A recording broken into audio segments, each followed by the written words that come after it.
your video.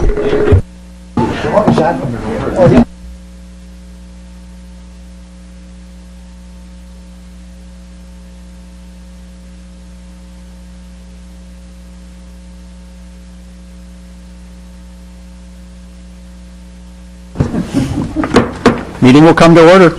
Welcome to this Monday, July 20th, 2015 regular Mercer Island City Council meeting.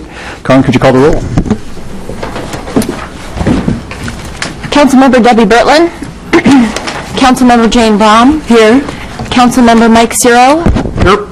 Councilmember Terry Potmeyer. Here. Councilmember Benson Wong. Here.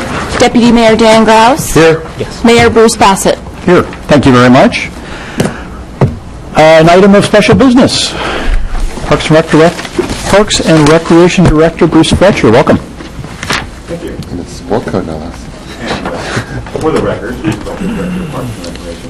I'd like to introduce some of our great staff, our summer staff that we have here. We have a few of them here.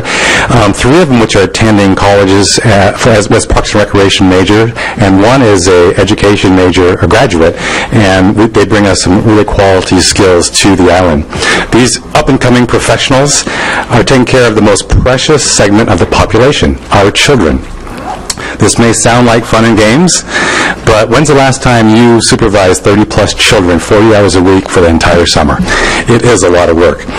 They're doing an outstanding job, and someday we hope that they'll be in my position in front of some future city council. I'd like to also thank Recreation Supervisor Ryan Daly. He's not here tonight, but he supervises in a lot of our summer staff. So what I'd like to do is ask our staff to come up one at a time, and they'll introduce themselves, tell them which college you're going to, and what their summer responsibilities are. So it looks like Grant's first. Welcome. Thank you. For the record, my name is Grant Paul Emus. I'm attending East Carolina University, and I am the director of the Mini Mercer Sports Camps.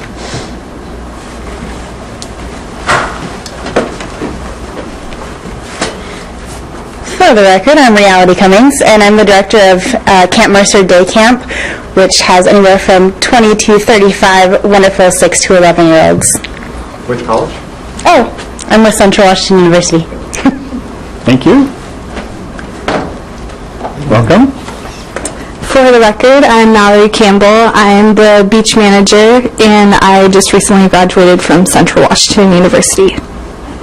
Thank you. Hi, for the record, I'm Morgan McCarthy. I graduated with a degree in special education from Gonzaga University, and I'm the recreation assistant. And for the record, Morgan this is her 10th summer with us, and so she's done it all. So there they are. 10th summer, you started pretty young at this. Yes, I started in our counselor and training program when I was 14. Very good. Very good. Bruce, anything else? That's it. We all set? All right. Well, thank you all for your work. We certainly appreciate it. And keep up with those kids out there. I know that can be a very challenging task. So. Can we get your opinion on park impact fees? Okay. Wise time to duck out. We come now to appearances, moment when anyone may address the council on any issue they wish. You have 3 minutes. Begin by introducing yourself and giving us your address. General rules of engagement, or detailed rules of engagement, I would say, are on the back wall, but they boil down to simply please be civil. So with that, we are open to comments. Come on up, Meg.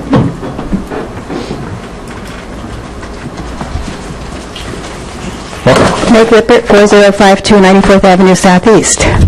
I hope that you all have read my letter that was published in the Mercer Island Reporter on July 1st, 2015. My letter presented several concerns about using Mercer Island public park land for construction of a building by and for MICA, a private group. I hope that you also read the letter written by John Gordon Hill, MICA president, that was published in the Reporter 2 weeks later on July 15, 2015. I have time during these 3 minutes to address 4 points that Mr. Hill made in his letter. First, Mr. Hill states, referring to my letter, quote, "What is worrisome is the implication that the people working to create the Mercer Island Center for the Arts somehow want to destroy Mercerdale Park. This makes no sense," end quote. However, Mr. Hill stated in a letter to Noel Treat, city manager, on August 11, 2014, quote, "This letter will confirm that the property on which the project is proposed to be constructed has been expanded. It now includes a portion of the land immediately south of the recycling center that was known as the Northwest Native Garden," end quote. I would be interested to know how a building can be built on part of a park without destroying that parkland. Second, Mr. Hill states, quote, "The eyesore of the derelict recycling center will become a center of community pride and activity at no cost to the schools. The hillside will be stabilized, the water runoff managed, and the trails and stairs improved in the woods behind," end quote.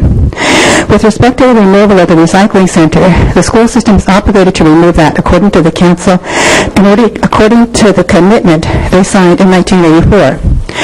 With respect to the stabilization of the hillside, the management of water runoff, and the reconstruction of the trails and stairs, that work is presently being done by the city due to the Trails Project and has nothing to do with any construction by MICA in Mercerdale and Bicentennial Parks.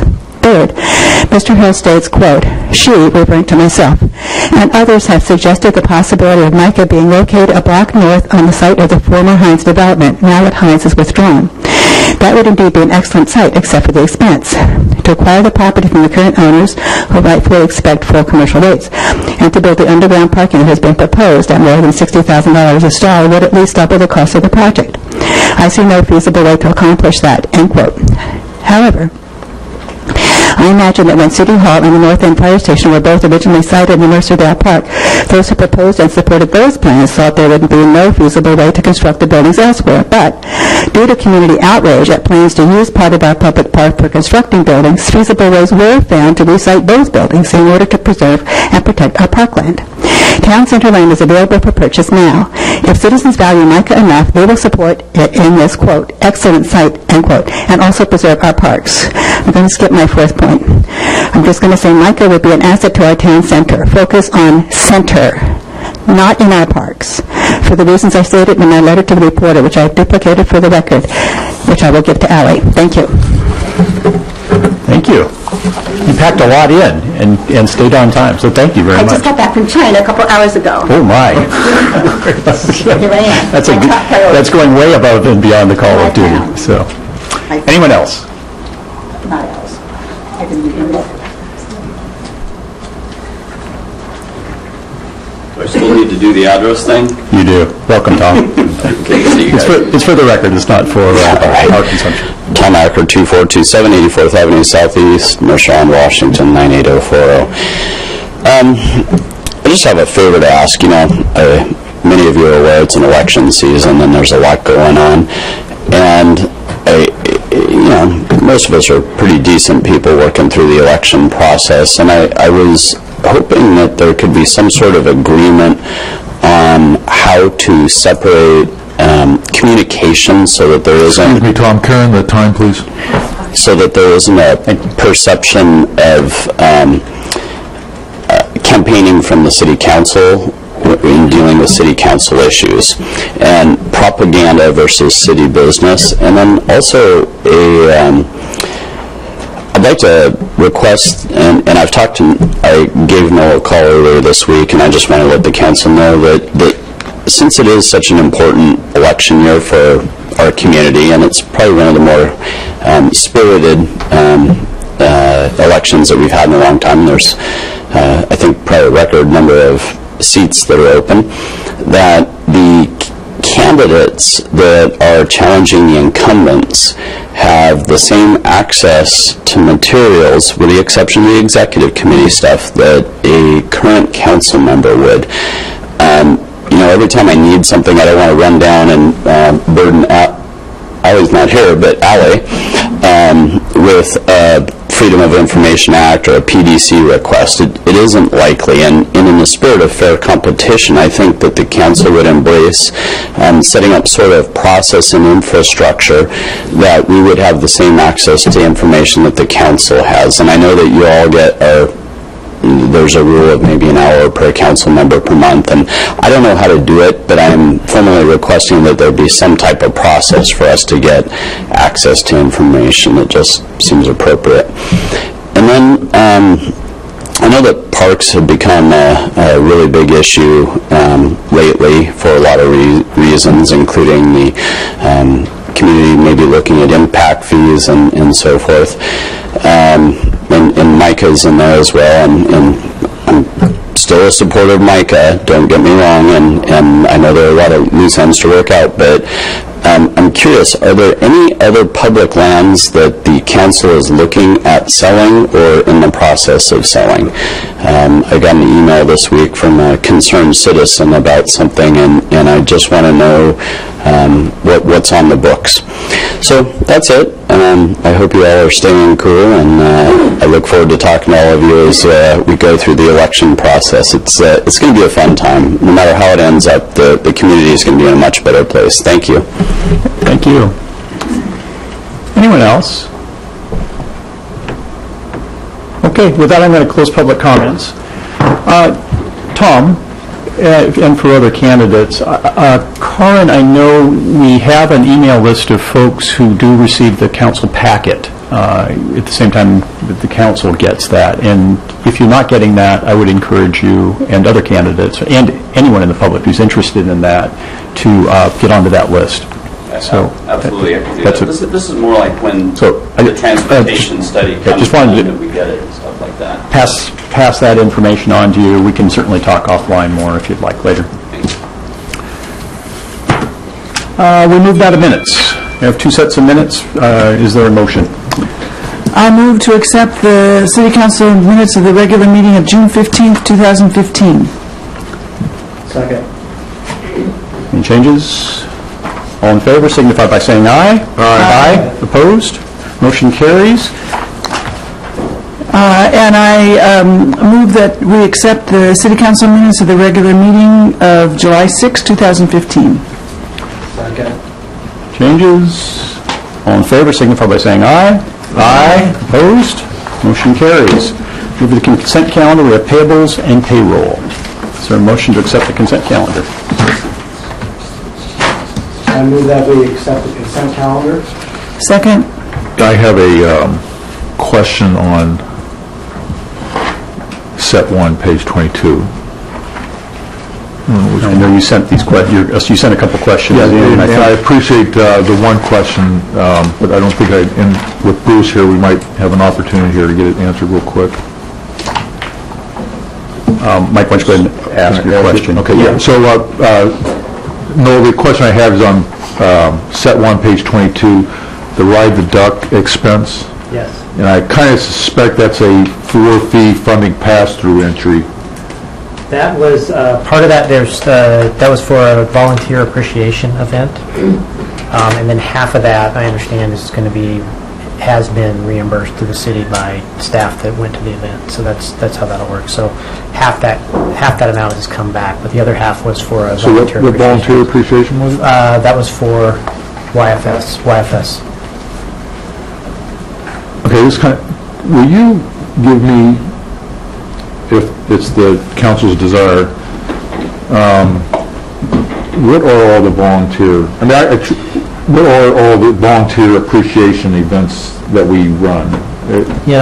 We have this July 30th, which I thought was for everybody. It was, which was for parks. We've got one for parks, we've got one for emergency, we've got one for YFS, one for thrift shop. We've got a separate one for thrift shop. We used to do one for thrift shop. Going back a few years, we used to do a large, all city employees from all different departments and types event. We haven't done that for a couple of years, but what we have been doing is doing more targeted events in parks and in YFS where we have the brunt of volunteers. So that's been the practice over, I think, about the last 2 years.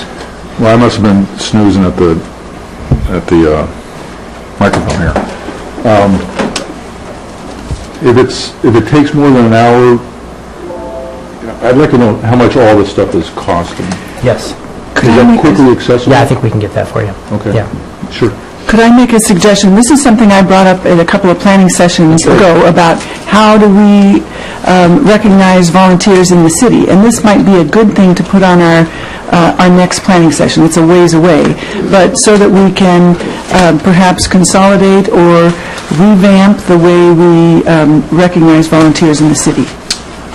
That's right. There's a happy medium because the expense that we do for volunteerism and whatnot, and I think our volunteers appreciate that.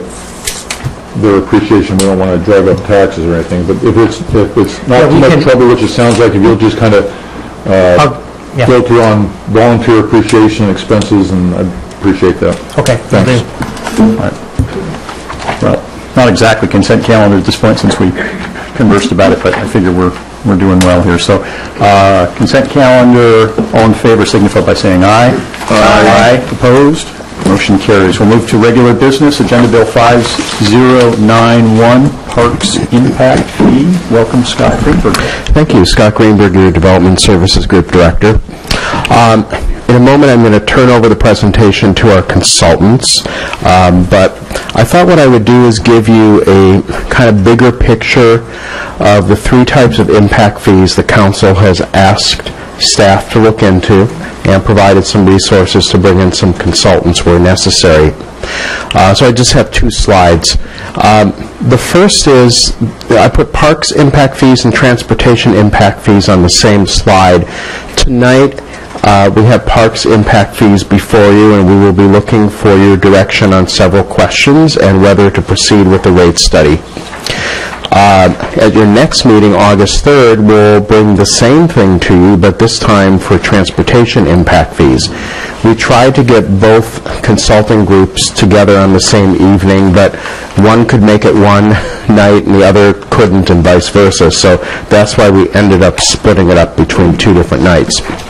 However, what we're proposing is that, assuming you ask us to move forward with the rate studies, that we bring you both rate studies for transportation and parks back to you the evening of October 5th, where we will be asking for direction on moving forward with an ordinance or ordinances for transportation and parks fees.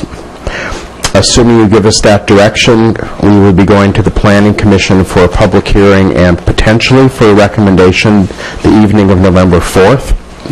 And assuming the Planning Commission makes a recommendation that night, we would then be to Council November 16th for first reading, December 7th for second reading, and the ordinances would take effect January 15th of next year. So that's the schedule for parks and transportation. For school impact fees, the schedule is a little bit shorter. We did not have to do a separate rate study. The school district did that as part of their capital facilities plan that they adopted. The board adopted, I believe it was in May or June. The Planning Commission already held a public hearing and has made a recommendation to you for adoption of school impact fees. That will be coming to you for first reading at your next meeting. On the schedule for second reading at the next meeting after August 3rd, which right now is September 8th, and if you adopt that night, the effective date for school impact fees would be October 16th. I will add, I'm just going to plant the seed for the council right now. I'm not prepared to talk about it tonight, but we will talk more about it August 3rd. And that is the Planning Commission for school impact fees recommended that the council strongly consider an exemption of the impact fee for affordable housing. And I met with Arthur Sullivan from Arch this afternoon, and we have a proposal in mind to bring to you. The Commission didn't look at exact language. They felt comfortable just passing that on to you with the knowledge that they would like you to consider it. And as you consider whether to grant that exemption at your next meeting, I'd also like you to think about whether you might want to grant that same kind of exemption for parks impact fees and transportation impact fees. If you do, then we can give that direction to our park impact fee consultants in 2 weeks so that they can put that into their additional work. So I just want to plant that seed for you to think about. I'm not at all prepared to talk about it tonight. So. I'm not going to be here for the next meeting, so I just have just a question to understand which direction you're heading. Are you planning on doing something like you did with the property tax exemption, where if they meet a percentage affordable housing, then the entire project would be exempt from impact fees? Or is it just a percentage based upon the number of affordable units? It's for each affordable unit. Okay, so it wouldn't be the entire project? Wouldn't be the entire project, no. Okay. And there's some limitations in state law, and we're working with Carrie on that also. But I think we'll have a good proposal, and several other cities have done it, so we have some good models to follow. But, yeah, it would just be for the affordable units themselves. Okay? So what I'd like to do now is invite our consultants up. We hired Burke Consulting. Been around the Seattle area for many years. And the two prime consultants from Burke are Jennifer Harris and Lisa Gruder, and Jennifer's going to do a presentation for you. I would ask that because of the complexity of the presentation, if you could hold your questions until the end, I think that would be helpful. I'd also like to acknowledge the work of Bruce Fletcher and Jason Kintner in particularly coming up with some of the more technical parks information and some of the parks lists and needs. And then also Chip Corder, we coordinated with Chip in terms of some of the financial aspects.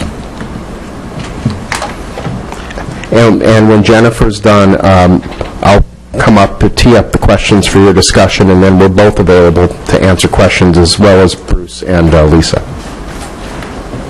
Welcome. Good evening. Can everybody hear me? Yeah, okay. All right, so I'm going to run through basically what you got in your part of your packet for tonight's meeting in highlight form. So this is the growth-based park fees, how we built them. So we're going to go through an introduction, some assumptions and methods on this topic, and that's going to be looking at inputs of growth-based fee analysis. Then we're going to look at GMA impact fees versus SEPA mitigation fees and talk about some of the differences. Impact fee project eligibility and what that looks like. Representative impact fees, so that would be park impact fees in other jurisdictions in the area. And then lastly, talk about next steps. You want to move the mic closer? Closer? How's that? Better? Yep. Okay. Okay, so inputs of growth-based fee analysis. This is basically going to go through or cover a lot of what we go through tonight. So land use patterns and growth projections. We looked at two different projections for growth, and you'll see that throughout the rest of this analysis. Talk a little bit about level of service or LOS methodology application, looking at three different ones. Then moving forward with one in particular, we'll look at valuation of land, building, and facilities of the park system. Then I'll talk a little bit about employee-based commercial fee factor, and that's an optional, in addition to a residential fee that some cities use and some don't. Potential discount application, that's other funding sources for growth. And finally, what the per-development unit fee maximums would be based on this analysis, and that'll follow for the different scenarios considered. So we'll see several scenarios running through. Okay, with that said, talk a little bit about the 20-year growth projections. So this analysis considers both countywide planning policy allocations for 2015 to 2035 and PSRC land use baseline forecast for the same period, and they're both adjusted to 2015 using building permit data for the city. PSRC land use baseline forecast, you'll see the growth numbers for population are significantly lower than the countywide numbers, and that's in large part due to the very low estimate of multifamily housing growth over this period. In contrast, employment projections from the two are virtually identical, so you'll see a single number there. But some of the representative numbers are off to the side there, as you'll see, and they're also in the memo. So, level of service objectives. In selecting a level of service, what's important and why? We have 4 items here. Firstly, you want to allow for and encourage improvements at existing parks. In the case of Mercer Island, it's limited in its ability to acquire new parkland, and it's got well-utilized parks. So we're going to look at an LOS that will focus on both investments in existing parks and other items. 2, addressing and maintaining appropriate nexus for fee collection and use. Under Washington state law, there's some limitations, and you have to make sure that growth-based fees are utilized to address impacts of new development and that they benefit new development proportionately to those impacts. 3rd, allowing flexibility in projects that are selected to address LOS needs. If we use too narrow an approach to LOS, then you can inadvertently limit the amount of funds that you can collect and that can be used on projects. And lastly, being able to update impact fee rate studies easily and regularly. If it's too complex, then every several years you have to do it again. So it just adds a level of complication. So with those in mind, the LOS methodology options that are fairly common are three. Acres-based, and that's where cities select a standard based on park acreage per resident. It's about as simple as you can get, and you can easily, clearly demonstrate a nexus. So those are some of the advantages. On the disadvantage side, it only addresses land acquisition. If you're only talking about acres per resident, then you're talking about using impact fees for the acquisition of additional land and nothing else. So it's a good approach if you're a city with significant undeveloped land and you're growing. Second, benchmarking. Here you have comparisons across agency that are used as benchmarks to determine levels of LOS standards. An example of this would be population served per active and passive recreation facility. So here you have a clearly demonstrated nexus as well, and you are addressing land acquisition and improvements, but there are some disadvantages. It takes more effort to do this level of comparison because it's very detailed, and it doesn't address necessarily how and where investment should occur, so what the project specifically would be for this. The third LOS method, and the one that we're going to be talking about moving forward in the presentation, is per capita based. This identifies total value for the park system, which includes land, building, and facilities, and then determines the average value of system per resident. It's a pretty general approach.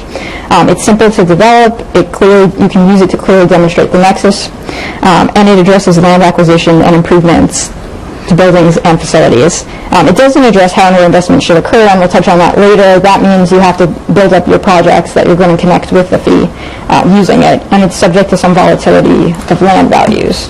And I'll talk about that in a little bit as well. So, turning to the per capita LOS application, the estimated park system value based on assessed land value and building and facility replacement value are used to determine the per capita value. Because Mercer Island land value is high, you'll see it's considered throughout the remainder of this presentation, both with and without land value. You could also apply a discount factor and put the number somewhere in between those two scenarios. You'll see here it represents about 85% of the total system value, the land value.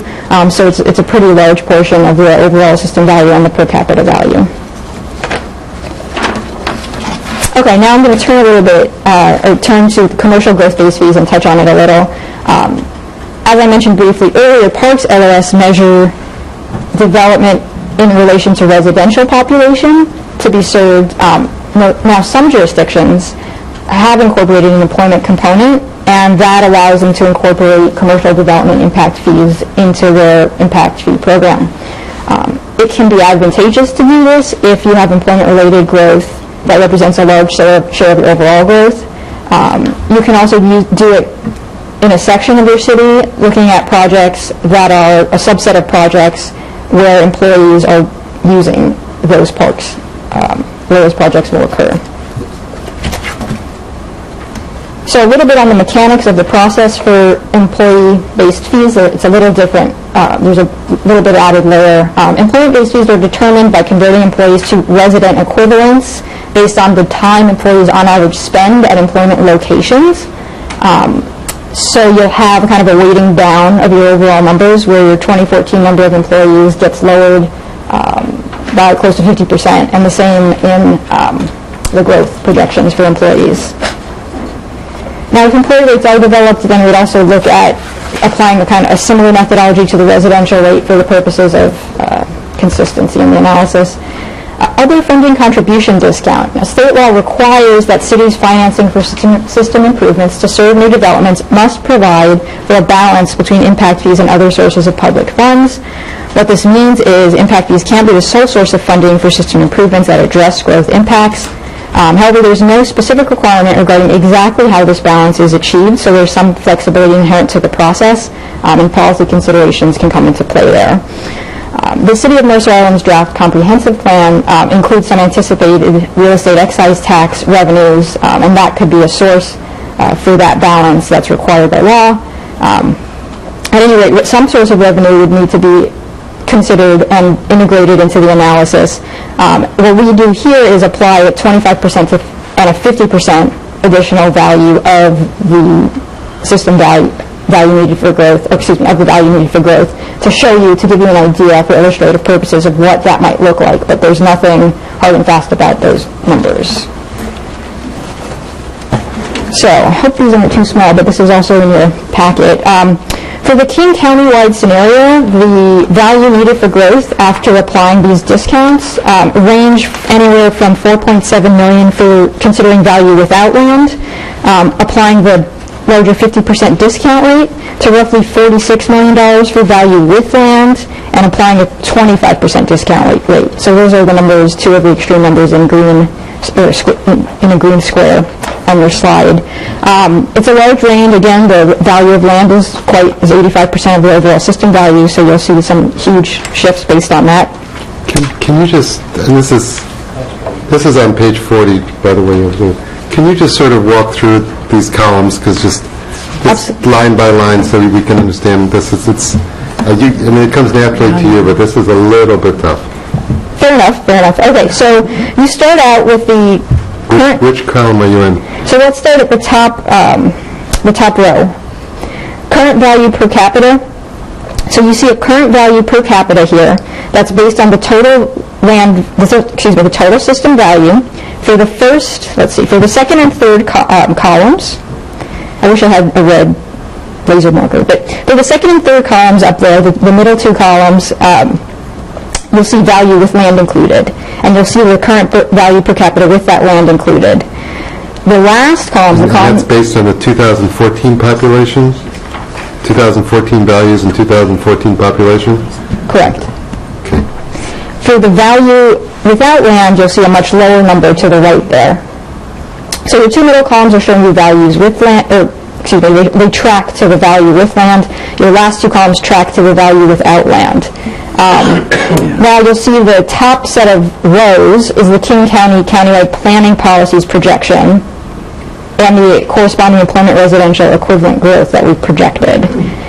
And for those, you'll see there's an additional value needed for growth that is significantly higher for the value with land than the value without. So the 5441 is the additional residents plus the additional employees that King County is predicting. Additional employees adjusted with the residential factor that I talked about earlier. So it's not a one-to-one. Yeah, exactly.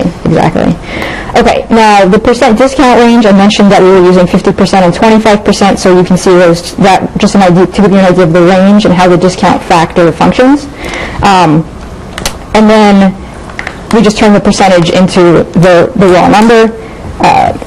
And then finally you'll see, based on those figures, what the King County projected ranges are for each of the scenarios.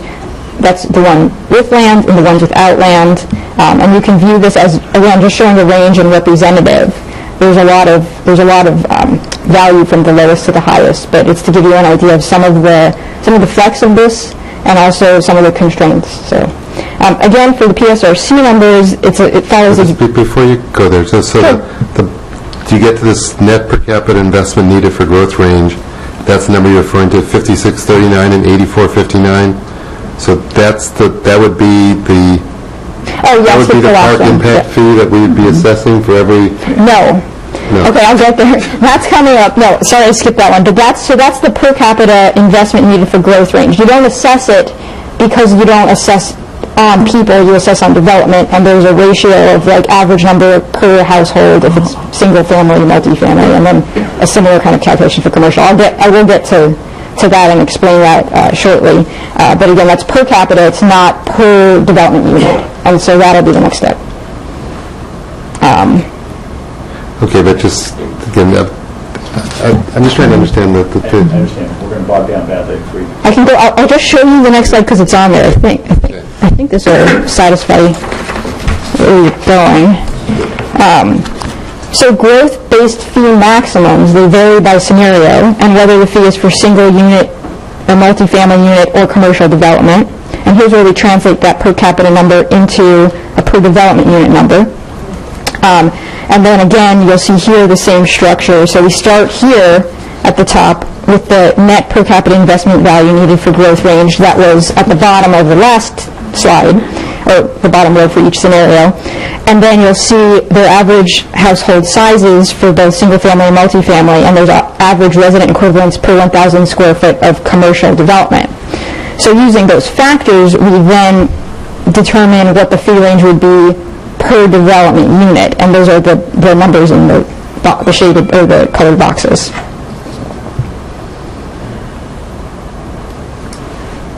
Is that okay? Great. Yeah, sorry, I know that's a little hairy and not always the best for presentation material, but thanks for your patience on that. So SEPA mitigation fee alternatives. In place of GMA impact fees, you could look at SEPA mitigation fees as part of the SEPA review process. A similar process would be used as what we've talked about here, however, to determine what the fee levels would be. We'd have the fee schedule. And the fees would basically just need to address specific environmental impacts as identified in the comprehensive plan or the sub-area plan or otherwise identified under rule of law. One limitation is SEPA-based fees can't be assessed on developments that are SEPA exempt. That would include up to 4 detached single-family or multifamily residential units. Now, on Mercer Island, most single-family units permitted between 2006 and 2014 were exempt, while most multifamily units were not exempt. On the commercial side, commercial buildings with up to 4,000 square feet of gross floor area and with some limitations to parking would be exempt. However, most commercial buildings permitted between 2006 and 2014 on Mercer Island were not exempt. So you would still include the majority of multifamily and commercial, but you would exclude most single-family development from such a fee. A little bit more on SEPA mitigation fee alternative. Based on what I just explained, SEPA fees couldn't be used to raise as much revenue as GMA impact fees on Mercer Island because of some of the SEPA exemptions. The impact on potential revenue would be greater under the PSRC forecast, though, than it would be under the King County countywide forecast, since the PSRC forecast, as I mentioned earlier, projects a lot less net growth in multifamily developments. But you'll see here, for under King County, you'd get about just under 64% of what you could get with GMA impact fees, and under the PSRC forecast, you'd get only about 34%. So, to this point, we've talked about maximum magnitudes, and it's all in terms of numbers. Now, how you could actually spend those dollars is basically determined based on the projects that you connect to it in terms of growth. So any park system capital improvement project intended to serve new growth could be funded through growth-based impact fees, although only the portion of each project directly attributable to growth impacts. Projects would also need to be listed in the capital facilities plan. And examples of projects in Mercer Island's plan that might be eligible, and this is just for illustrative purposes, are listed there. And just at the top there, you'll see Audrey Davis Park, the addition of multi-purpose path lighting, area being developed into a multi-purpose field, and trail resurfacing and widening in high-use areas. So this isn't acquisition, but this is capital expenditure that is enhancing the number of people that can use the facility, and that then makes it eligible for these impact fee revenues. So finally, potential impact fee discounts. I talked about adjustments for other CIP funding and for land value potentially to lower the fees assessed. In addition, the city might elect to apply a policy discount based on additional considerations. That might be what you think the development market would bear, maybe wanting to phase in the impact fee, looking at what other jurisdictions are doing nearby. All of those would be potential considerations when determining what impact fee rates you want to use. From a legal perspective, is there a need for a discount fee? And the reason I ask that, or the basis of asking that, is the school impact fee was discounted primarily because of legal considerations and not for the considerations you enumerated. Right, absolutely, and I talked about that earlier. Let me back up. I've lost it. I talked about it earlier at any rate, and basically what you have is a requirement. Did I find it? Yes, here we go. So state law, here's the state law. It requires that you have a balance between impact fees and other sources of public funds. So yes, there's a legal requirement.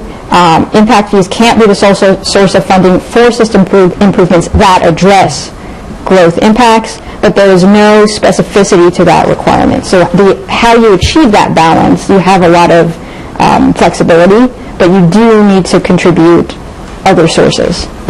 I have a follow-on. I'll save it, but but how are we doing in terms of? I'm actually almost through the slides if you want to hold. Yeah, let's go ahead and get to the end of that and then launch into questions if you're okay with that. Great, thank you. So representative city park impact fees, as you consider, if you proceed and do a rate study, what you ultimately would want to charge, you can do so in the context of what some other cities in the area are doing.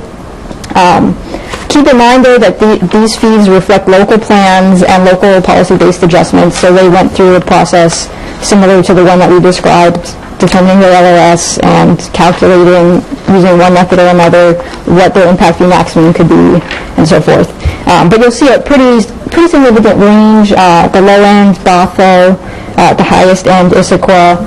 You see there some cities do charge for office and retail.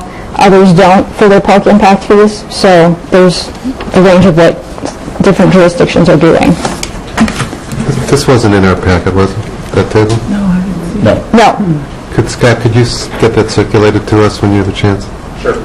Thanks. Well, actually, can we get the entire PowerPoint? Yeah. Yeah, that would be great.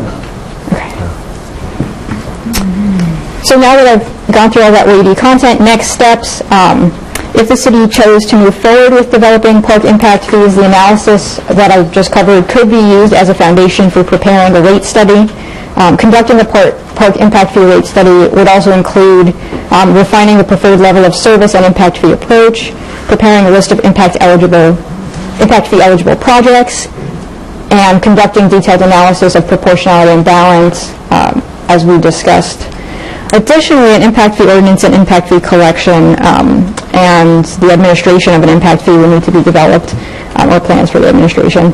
A capital facilities plan, or the capital facilities plan, would likely require adoption or amendment incorporating level of service standards selected and eligible projects included in the rate study as required by state law. And with that, I will turn it back over to Scott to talk about staff recommendations.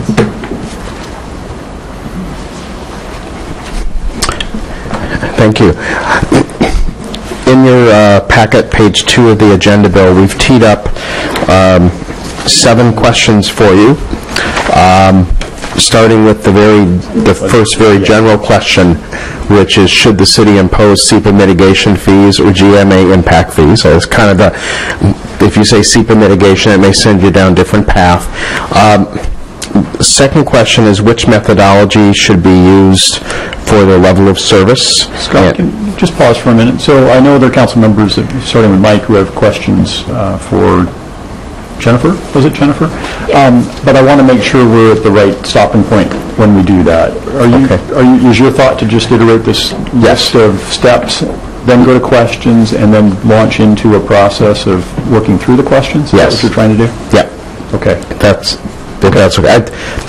And the other thing I can do is simply say these are in your packet. Yes. We've teed up these questions for you. We've given you the recommendations. It's also shown on the screen. I don't really have anything more to add about these at this time, so maybe I'll just leave it at that, and we can come back. Yeah. Well, let's go to questions. Okay. And then we will, once we've sort of worked through those, we'll come back to this page.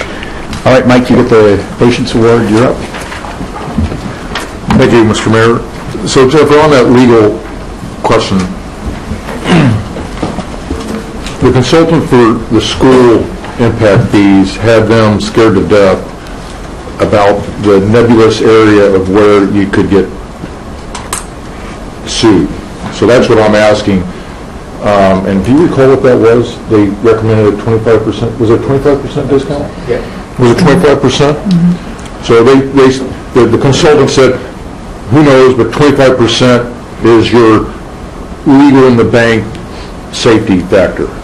So I'm not hearing that from you on this discount factor. I'm hearing the impetus for the discount factor is that balance to promote growth in an area, or not to stifle growth. I'm not hearing from you the same warning that I heard from the school consultant that there's legal risk out there, board and council, discount it by 25% and you'll be safe.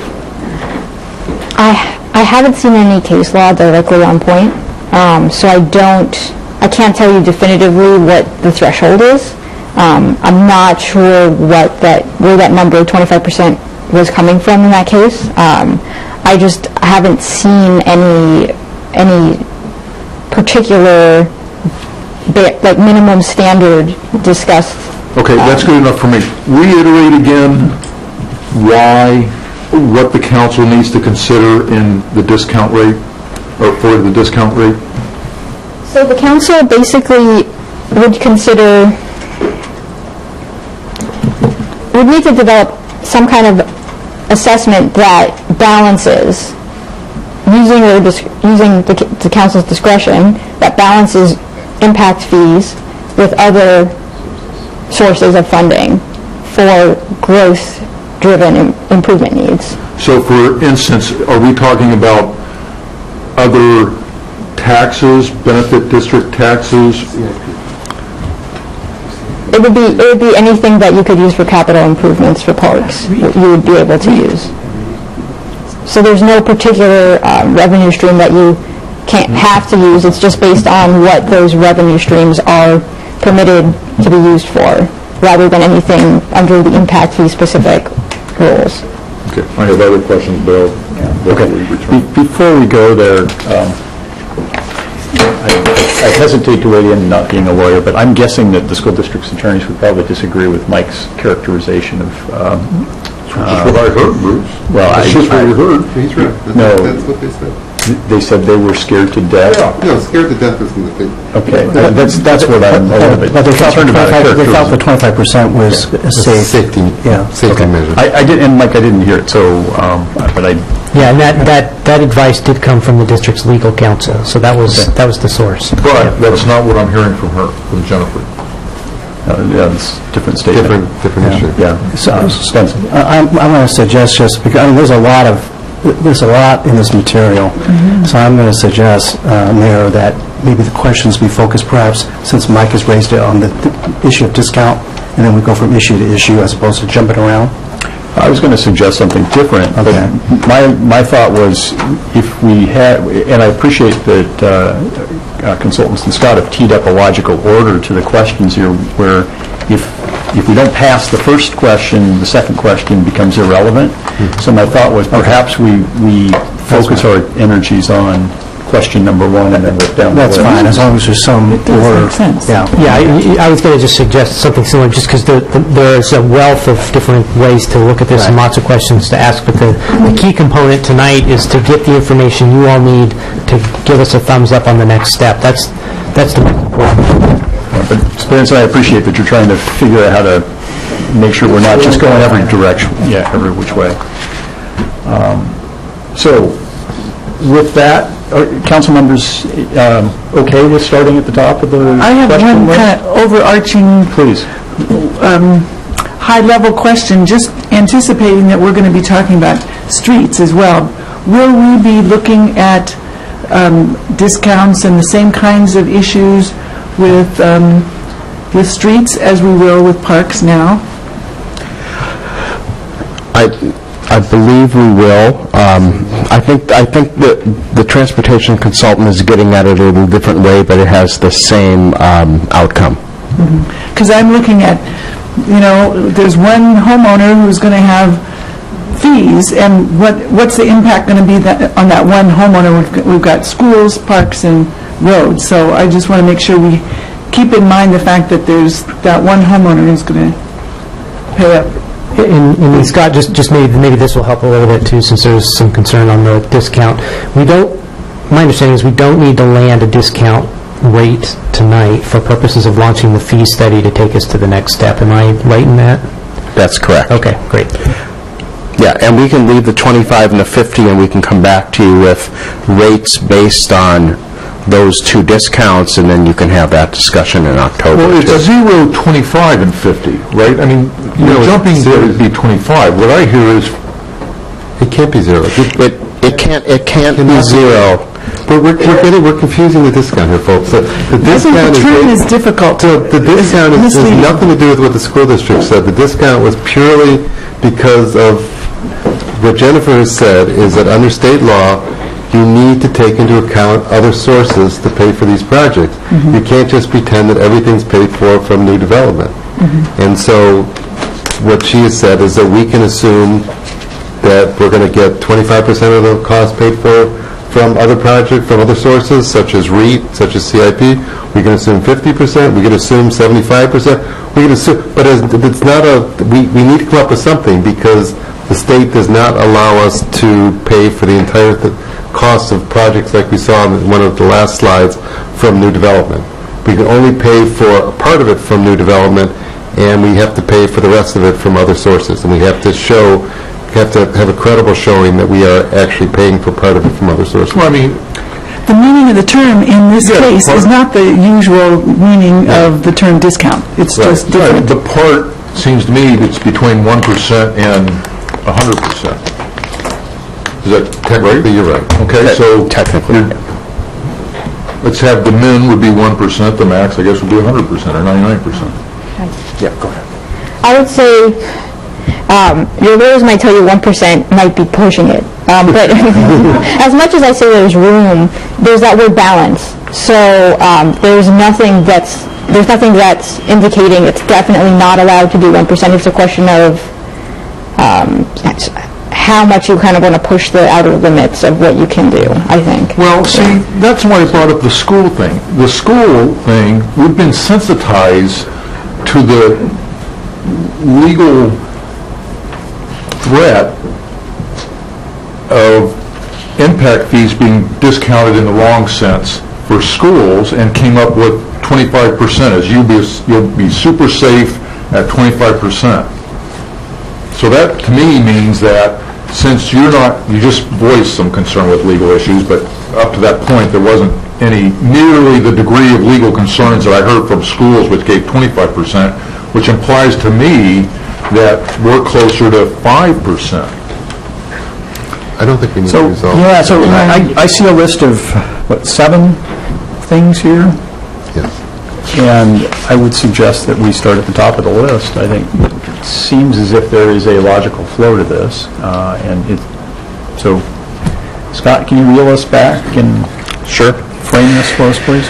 So the first question is whether the city should move ahead with GMA impact fees for parks. Just, again, the general premise, do you prefer impact fees, which, as Jennifer talked about, will provide more revenue to the city? It's one positive outcome of it, versus SEPA mitigation fees? That's the first question. And staff recommendation is for GMA impact fees. Okay, so I'm going to take a turn here because I haven't yet. So, Scott, can you help, or Jennifer, can you help summarize for us the downside to shifting to the GME fee base? My understanding of this, I mean, clearly there's the exclusion problem with SEPA fees, and we're missing a bunch of folks who are sort of slipping by.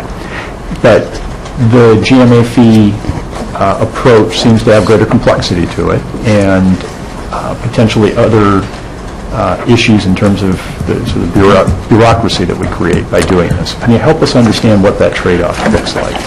Sure. So you covered, I think, the main one, which is we're missing out on some potential revenue. Or another way of maybe characterizing it is there's certain development occurring on the island that is not paying for its impact or cost of its growth on our park system.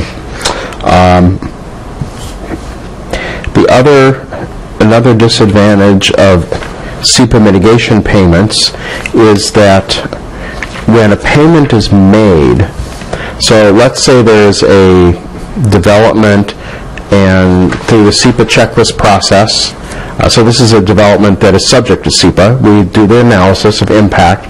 We find that it's going to have an impact on, I'm just trying to pick a park, on Dean's Children's Park. Can have a lot of children there, can have an impact on the park. We could assess some sort of a fee to pay for that impact, but the fee, the revenue from that fee could only be used for improvements at Dean's Children's Park, could not be put into an impact fee fund to be used to fund other growth-related improvements throughout Mercer Island's park system. There's some uncertainty for the developer, not knowing until he or she gets into the SEPA review process what that mitigation fee might be. So turning the flip side on it is some of the disadvantages of impact fees. Simply the cost of developing the program, so we're asking council for some additional funding to have the consultants do the next phase. So if you simply did the SEPA mitigation payment, we wouldn't have to have the consultants work with us anymore on that. So the city would be saving a certain amount of money by not having phase 2 done. And then lost my train of thought. There was one other thing, but those are some disadvantages and of both of them. an ongoing administration cost? We don't have a really good handle yet on what that ongoing administration cost would be. I know Chip was starting to look at that, but that's something that what we intended to do is if you wanted to move ahead with what I'm calling phase 2 of this process, that when we come back to you in October, we would have a better indication of what the administrative costs would be. The other thing is that state law does allow us to charge an administrative fee above and beyond the impact fee to cover the cost of administering the program, should council want to do that. That's just the question. You don't have to resolve that today. We'll come back to you and let you know what the costs might be, and then you can then decide whether you want to recoup that in some way. Okay, thank you. Can I follow on to that? Yeah, please. Okay, you talked, you've been hearing about it takes so much money to do the impact fee versus the SEPA. So when I look at one of these charts, it's talking about single family at the 25%, $23,000. It's on page 44, $22,000. And then when I file down to how much this thing's going to cost us, we're talking $17,000. Yeah. So, I mean, is that am I missing something in the administrative development and cost of this, of impact fees versus SEPA? Again, we could potentially receive $22,000 in additional revenue at the expense of one-time study of $17,000? So a couple comments. $17,000 is not a lot of money if you look at the entire city budget. $1,000 for one house, one new house, and we're building 6. But the impact fee that we would collect from that new house cannot be used to pay for this study. Okay, but I'm not arguing whether it's good or bad. I'm just pointing out that there is a cost to proceeding with the impact fee study. That's all I'm pointing out. Yeah, Benson. Well, it seemed clear that, Scott, in your presentation, that you were struggling a little bit with coming up for reasons why we would go with SEPA fees versus impact fees. So, well, I was only struggling because I was trying to read from the reduced size agenda bill, which had all those listed, and I was trying to paraphrase it. Okay. Well, and the point is that, it sounds like impact fees certainly outweigh, the benefits of that certainly outweigh SEPA mitigation, so maybe we can... Right, and the staff recommendation is to go with impact fees. Yeah. So I need to back up a little bit. I'm sure I'm going to come up to the same conclusion everyone else has come up with, but I need to understand the program. So on the single family, I gather we only can charge impact fees on net increases in single family units. We can't So if we have a tear down and a rebuild, then that's not eligible for impact fees? Under either SEPA or GMA, that's correct. Right, okay. So then we had, in the period 2006 to 2014, according to this, we had 65, net increase of 65 single-family homes on the island. And the projection is that we're going to have how many increase in single-family homes over the 20-year planning period? To get to this that number handy. $10,388,000 number? Sorry, Jennifer's looking it up. Because I'm just trying to figure out, we've got I look on page 44 and it shows that we're projecting a impact fee of $15,320 as one of the scenarios at a 50% discount, and that produces $10,388,000. So I'm sure if I had a calculator I could do the math, but that... Yeah. Oh, right. Here we go. On page, thanks, Lisa. On page 19 of the packet, you'll see that the top table there shows you have a 2015 to 2035 total capacity of just under 2,000. And that's not breaking it out by single versus multi, but... Well, could someone just divide 10,388 by 10,388,000 by 15,320?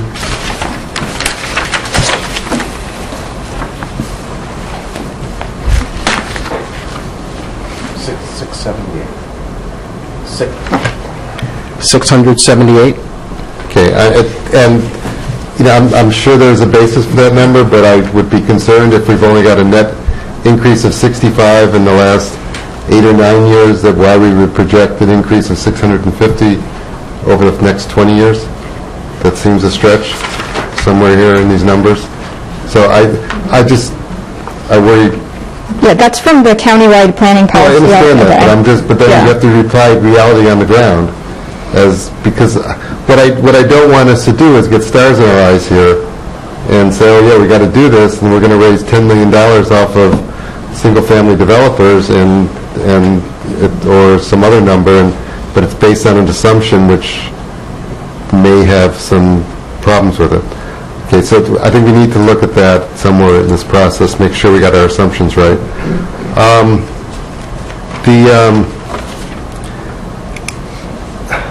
How does it work when property values, if we're putting land into the equation, how does that work when property values change? So we're using 2014 as the base year, and if we assume that property values go up on average 5% a year, pick a number, whatever you want.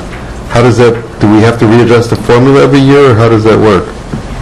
You wouldn't have to readjust the formula every year. You would periodically want to update your formula, but if the value is going up, then that's not a problem for the impact fee methodology. If for some reason it goes down, plummeted dramatically, imagine if you charged the maximum possible and you included all land value and it dropped, you might have a problem, but I don't know what you would do, but all three of those things would be likely to occur. Okay. So, okay, and that makes sense. It's only really the only problem if it starts going down. So we have that list of the various projects that could potentially be funded that you took out of our CIP list. And like, for example, one of them was the shoreline restoration at Luther Burbank. So I'm just trying to philosophically understand how we tie shoreline restoration to growth. I mean, don't get me wrong, I'd love to pay for it, but I just want to understand when some plaintiff's attorney gets up there and says, I don't get it, what's our explanation? Right. So these are projects that may be eligible. In the case of shoreline work, it would be if that work led to an expansion of the beach area, then you could say that would address growth impacts. So we actually have to go one step further in our thinking on this and actually show that there's an aspect of that project which is specifically tied to growth. I mean, I get it in terms of like Mercer, or a Starbucks Square or something like that, I think that's an easy connection. And I don't mean to cut you off, Bruce, if you had something to add there, but I'm just trying to understand philosophically how some of these, particularly in the south end of the island, how we... The reason we discuss this is because as new people move in, they come to our swim beaches, and we're struggling a little bit with keeping up with Luther Burbank, with Clark, with Cortland, because the new people coming daily. So that's why we threw that in there. Okay, that makes sense. Okay. Okay, let's let somebody else have a shot here. Yeah. So we're still at SEPA or GMA as the approach we're using. Mike.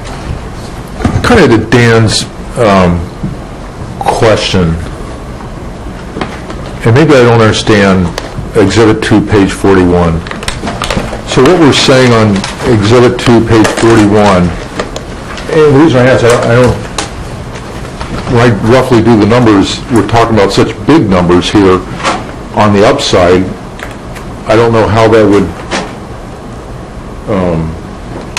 not justify the expense to do the impact fee. So I just want to make sure that I'm reading this chart right.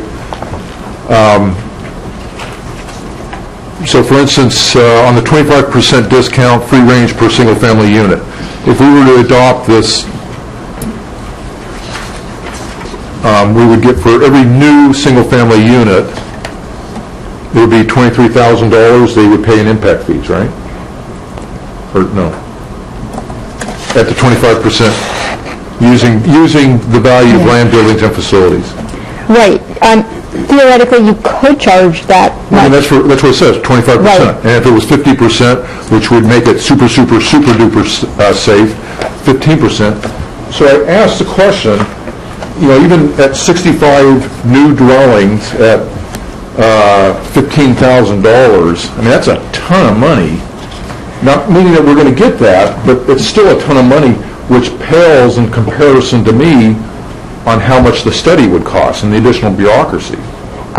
The reality is that would be more than 3 or 4 times as high as what the highest impact fees in the area are. So, well, now, watch it when you say that, because we have the highest property values in the area. So you would expect ours to be, again, you had another chart here on the surrounding areas. The surrounding areas just tell me what the very low, ours would start at much higher than the surrounding areas. Now you look at Medina or some of those other areas, then you're talking more apples to apples. But to your point that 15,000 is significantly higher than the surrounding areas of the chart that you showed, I would expect that. Right. Yeah, and I didn't mean to editorialize. I think I just wanted to make sure in the interest of full disclosure, that's not a typical amount you see in impact fees, which isn't to say you can't do it, but just I just wanted to make sure. So what other factors are used to reduce the dollar amount of the impact fees? Right now, I know you're arbitrarily putting out $25.50 for discussion purposes, but then, to Mike's point, it equates to $23,000 just doing the math. Well, so if you're going to get down to the other numbers that you showed in the other cities, what else is going on here? So there's a few things. You can have an impact fee, the amount of revenue you can generate from an impact fee far exceeding the amount of projects that are in the capital improvement plan, in which case you can't charge them. If you don't have something you're going to spend it on that's eligible for it, you can't charge them. So that's one way you'll see reductions coming into the calculation. You can also see just considerations in terms of if a jurisdiction is concerned about squelching development or somehow depressing development, they might bring it down for that reason. If they want to stimulate a certain type of growth, then that becomes a factor. So there's a range of things, and it really varies by the particular concerns of the city or county. Okay. So staff's recommending GMA. I'm not hearing anything that's compelling argument against. I haven't heard any council members arguing against. Can I suggest that we give a quick thumbs up on GMA as the way we're moving forward here? Okay. Jane, you all right with that? All right. Question 2. So question 2 gets to the level of service and which methodology should our consultants use in their rate study to determine the fee, and Jennifer gave you 3 options. She briefly covered the acres-based and benchmarking, but staff recommendation is the per capita investment methodology.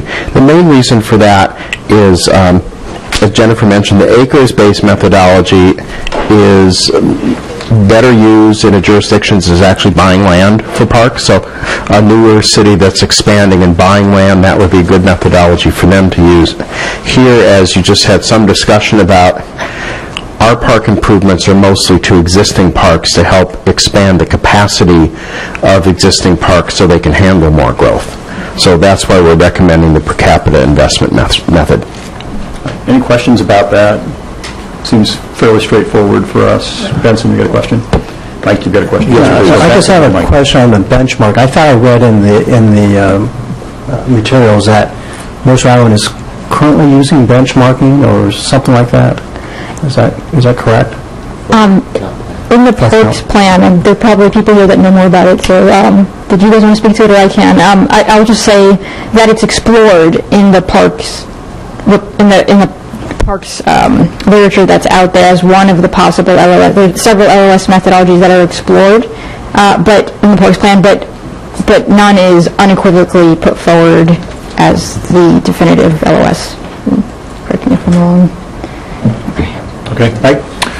Okay, I have a question here on the per capita, which from the equation, there's an equation here, the per capita system value is a function of future population growth. Is that right?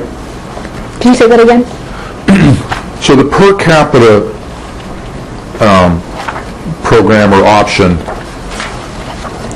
it's a function of the per capita system value is calculated using 2 different methods.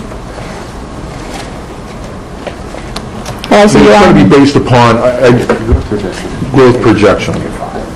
Yeah, page 25, okay. So the issue that I have, and I have voiced it over and over and over, is that the growth projection of PSRC and WCIA, although approved by this council, I don't think, well, I'll speak for myself.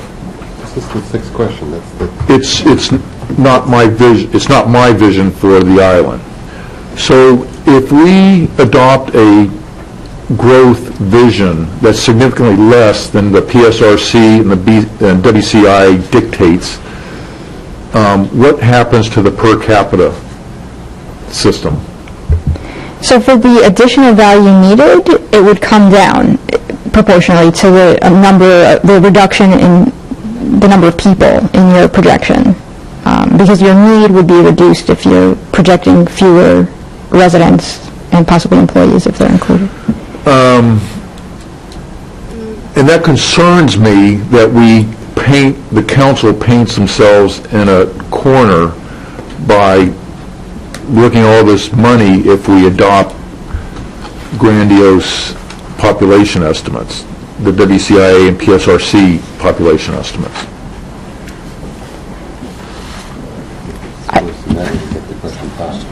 Yeah, all right.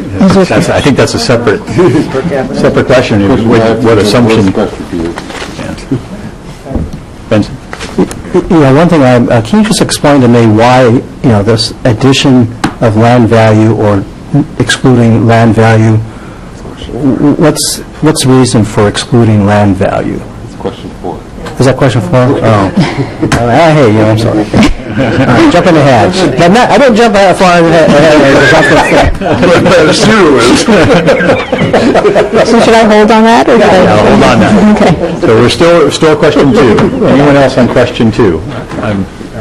I'm going to suggest that we're going to recommend the per capita approach, which is what staff's recommending based on the sort of the configuration of our city. Well, can I ask a question? Sorry. Yeah. If our projection growth is significantly less than what PSRC and WCI dictates, talk through me why we might want a different process. Or would we want to, I recognize I can't see any circumstance where we would want the land one. But what about the others? Your growth projection is always going to factor into your impact fee because that's not determining the value of the system, and it's not determining, other kind of LOS measures, but you do ultimately need to consider that in terms of what your impact fee is going to be. So it's hard to imagine that your growth projections wouldn't factor in. The exact degree to which they would might vary to some extent, but again, it's just an input into the formula, and if your growth isn't what it's estimated at here, then that will just reduce. Well, let me ask you this question. So, additional expenses because of growth, it's not a straight line. It's a step process. So, we have so much growth and then we need a new beach. Or we have so much growth in that extra house or that extra multifamily, we need a new police officer, additional police officer, et cetera, et cetera.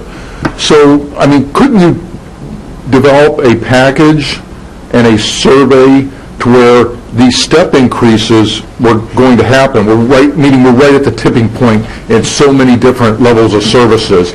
And then actually, with fewer number of growth projections, your amount that you would receive from new development would actually be more than a large, because your denominator would be a smaller number. You get into proportionality issues. Like by law, you have to make sure your impact fee is proportional to the benefit that's going to accrue to the new development. So in the case of per capita, that's sort of built into the equation, the proportionality aspect of it, but you still can't ignore it if you're using a different approach. You still have to make sure that no development is being assessed a higher fee than they're going to benefit from ultimately. So the law doesn't. It basically doesn't acknowledge that kind of a stepping and placing an additional or greater burden on a particular development than on any other development based on that. All right. Any problem with that question? Yeah. Question. So, do I understand it correctly that you have the time then, as the future unfolds and you have more information, you can reconsider your formula? Is that accurate? Yeah, absolutely. Yeah, we have, I think, updated 2015 numbers have come out, and yeah, we would update it based on the latest information available for the rate study. Right. So, wouldn't that also be possible for swings in population that might come in the future? You have much more growth than you expected or much less growth than you expected. You could also adjust your formula at that time with that additional information. Yes, you could adjust it. You would then have to probably enact an ordinance and all of that. But yes, you could adjust it, and you could then reset the value. But I don't think so, Terry. You're saying you projected 1,000 and 2,000 showed up. Then you can't go back retroactively and charge the 2,000. Right, I get that, but you can look at it going forward. So if you're really wrong about what your estimates are, you can go ahead and change the funding formula in the future. But you're right, you can't go back and make it whole from your past decisions. I get that. All right. You guys okay with the per capita funding formula? Thumbs up? Okay. Question 3. Question 3 is about employees, and Jennifer talked about a methodology to convert employees into residential equivalent units, or whatever they're called. And so that's one thing, and the reason you would do that is if you wanted to assess a park's impact fee on commercial floor area. The rationale there is that you do have employees, say at Farmers Insurance, for example, who theoretically can use park space in the town center, and as the number of employees grow, or the way we would do it would be based on commercial square footage. So if you get a new, I'll just say new office building in the town center somewhere, you've now added, let's say, 100 employees. Those employees are now impacting by adding an additional demand on the park system. So that's the basic question is, should we include that in the formula, and should there be a commercial park impact fee? All right, questions to that, Dan? So a few questions. So I think you just answered one of them, that it only kicks in if we have a new development. And if you're doing a replacement development, is it the same issue with single families? So if we had, how does that work when you have a replacement development? Yeah, it has to be like a net new impact. Net new impact? Yeah. So, okay. So what about the Fourth Elementary School? Is that, we have probably 100 new employees at the Fourth Elementary School. Would they have to, would we be assessing, I like to watch Ralph's interest back there, would be assessing the impact fees?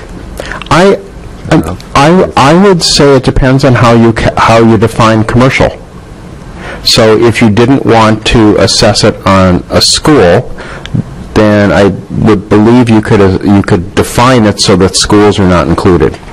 Okay, so we might have that, we'd have to look at that, but, so how, for example, if we do our typical mixed-use development in the town center, and we know that we're going to have 2,000 square foot of retail, so would we be charging, that's what we do for the retail as well? Or when you say commercial, that commercial would be office and retail?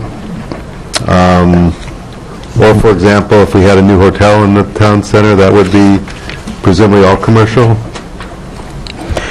I think that's the intent, yes. I think that's the intent, but I do believe that you can, and we can check into this more, I do believe you can define it in a certain way also. You have to make sure that you don't exempt too many things out of it, because one argument is that if an employee, no matter who they're an employee of, is creating an impact, why wouldn't a school district employee have the same impact? I agree completely. They're just questions I have, because I'm trying to understand how we apply it. And the last question is, obviously these numbers may leave you sort of scratching your head, because we've actually had a net reduction in the number of employees working on the island according to this study, and where this is somehow the King County or the PSRC numbers, both of them assume we're going to double the number of employees working on the island. And again, it's like the single-family homes. Somehow, I don't think the numbers are real. And I understand where we got them from, but I think to enact a program on the basis of those kinds of assumptions is just going to get us into trouble here. So I mean, personally, I'm not chomping at the bit for the employee part of this thing, because I think I just think we're having a hard enough time getting retail here on the island. I think that's the only, other than the hotel which has been contemplated, the only commercial space we're talking about is retail, and we're already constrained so much on retail in terms of encouraging it. And, I don't see us applying to the school district, which is the other major employer that might have an increase. So I personally, this is one I'd probably go thumbs down on, because I just don't see it as being a realistic revenue source. Benson, I think you had your hand up, and then to Jane. Yeah, I think the deputy mayor makes a number of good points, but I think at this stage I would certainly, if we proceed with phase 2, we would like to see what that study might look like. My guess is that the dollar amounts that could be raised are probably relatively minimal, but I'd still be interested in seeing it. Jane and Mike. Well, it looks from the chart that about half of the other cities around us do not charge for commercial. Is that correct? That's correct. I mean, the dash means they don't charge at all for those. That's correct. And I also wonder, at the jobs capacity, for 2,476 new employees on the island, I don't think we're going to see that. I mean, that seems completely out of the ballpark for me. And I guess my thought is the numbers there are not that large. I don't think if we decided not to do impact fee for employees, I don't think we'd be losing out very much. And I do think it would, whatever we can do to encourage retail on the island, that's a good thing, and I'd hate to put one more obstacle, as Councilmember Grouse mentioned. I'm kind of, what we've been talking about for the last 6 months has been, density and growth not paying for growth. And whenever you start exempting, one exemption after another, you lose the reason why we're here discussing this with a consultant and whatnot, so that growth can more appropriately pay for growth. And again, once you start exempting growth because of whatever reason, one, you're not going to fulfill the frustration that many have felt in the last 6 or 7 months, bringing about the Town Center Liaison Group and Stakeholders Meeting. And two, I think it's counter to the vision that has brought us to the situation where we are. So the issue is, if there is a increase in the demand to our level of services that growth puts on, whether it's whatever growth that might be, then we're justified on the basis of growth paying for growth to include that. And so I'll be giving a thumbs up, Mr. Mayor. Okay? So this was a dense packet, so I'm going to test my understanding of something that I think is germane to this conversation. So you have the impact fees that can be applied to projects that you've already identified that are in the plan, in the pipeline, right? So you've got your list, you enumerated a couple of those. So is it possible, and I thought I picked this up from the materials, if you are going to do an impact fee for employees in the business district, that you could restrict the formula for those fees to be collected for projects identified in the business district, for instance? Right, like you could establish a service area for those employees based on what their likely usage would be in a particular area where they're located. I think Mount Lake Terrace does that. So I feel that that's appealing to me, because it's obvious to me that people who come to work, well, we hope, use the amenities in the community and have healthy lifestyles. But I would be less. It's a longer strain to say that something that's happening on the south end for employees who are joining our community on the north end, that we're paying for that with impact fees. But I also want to go back to Councilmember Cero's point, which I think is a good one, that the whole point of this is to properly apportion the impacts of growth to, when we can, to the reasons that we're experiencing growth. So I think that as a policy statement, that's important. There are other policy considerations after we pass that hurdle, I think, that we should also consider, if that makes sense. Yeah, I understand the principle of growth pays for growth, but we're going to potentially put in a program which will be very complex with employees, which, take a perfect example where Island Books is right now. Okay, that property will eventually redevelop. My guess is it will have about the same square footage of retail that it now has, even as a redeveloped project, because it's going to have a strip of retail along 78th and a strip of retail along 30th. And probably you'll end up with about the same amount of retail after you take into account the garage entrance and a few other things. So you gain nothing. But we will put something on the books which will ultimately result in maybe $5,000 or something. So we have a program that we're going to spend a lot of money administering, which is not going to produce anything. And I just don't, those of you who've watched me for the last several years know I definitely support growth paying for growth, but I do not support bureaucratic programs that ultimately get us nothing. And this will ultimately get us nothing. And I also think, being realistic, if when you see what the Town Center Stakeholder Group is proposing, they're actually proposing that as one of the public benefits for height, that these projects be required to pay towards Starbucks Square or towards improvements to Mercerdale. So it's already happening through the development code process. And we're not going to be able to tag these people twice for the same thing. I just see this as a dead end. I think the residential stuff makes all the sense in the world. Those are people who live here and they use our parks, but to try to create this fiction that all these employees are going to create huge use of our parks when they're here for 8 hours a day, 5 days a week and then end up collecting virtually nothing I think doesn't make sense in this instance. Maurice, you had a second cut of the apple. Yeah, but let me go for just a second here first. So we're talking about a Phase 2 study. Help me understand what the implications of keeping this in and potentially taking it out later would be, rather than trying to make a take it out decision now, which is what the deputy's suggesting. Is there any, what I'm trying to say is there any problem with keeping it in and making the call later? Well, we'd have to redo a portion of the analysis if we include it and then exclude it, because it would impact how we rate residential and then what the projected growth impacts are when you include the employees in that growth impact, or the residential equivalent of the employee. So it would have, it's not just a slice you could just take out and everything else stays the same. It is integrated into the analysis. Okay.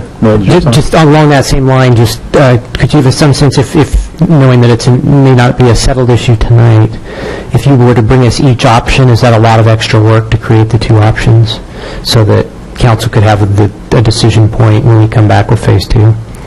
I don't think it would be a lot of extra work. It would be some work, but not a lot. Okay. Jane?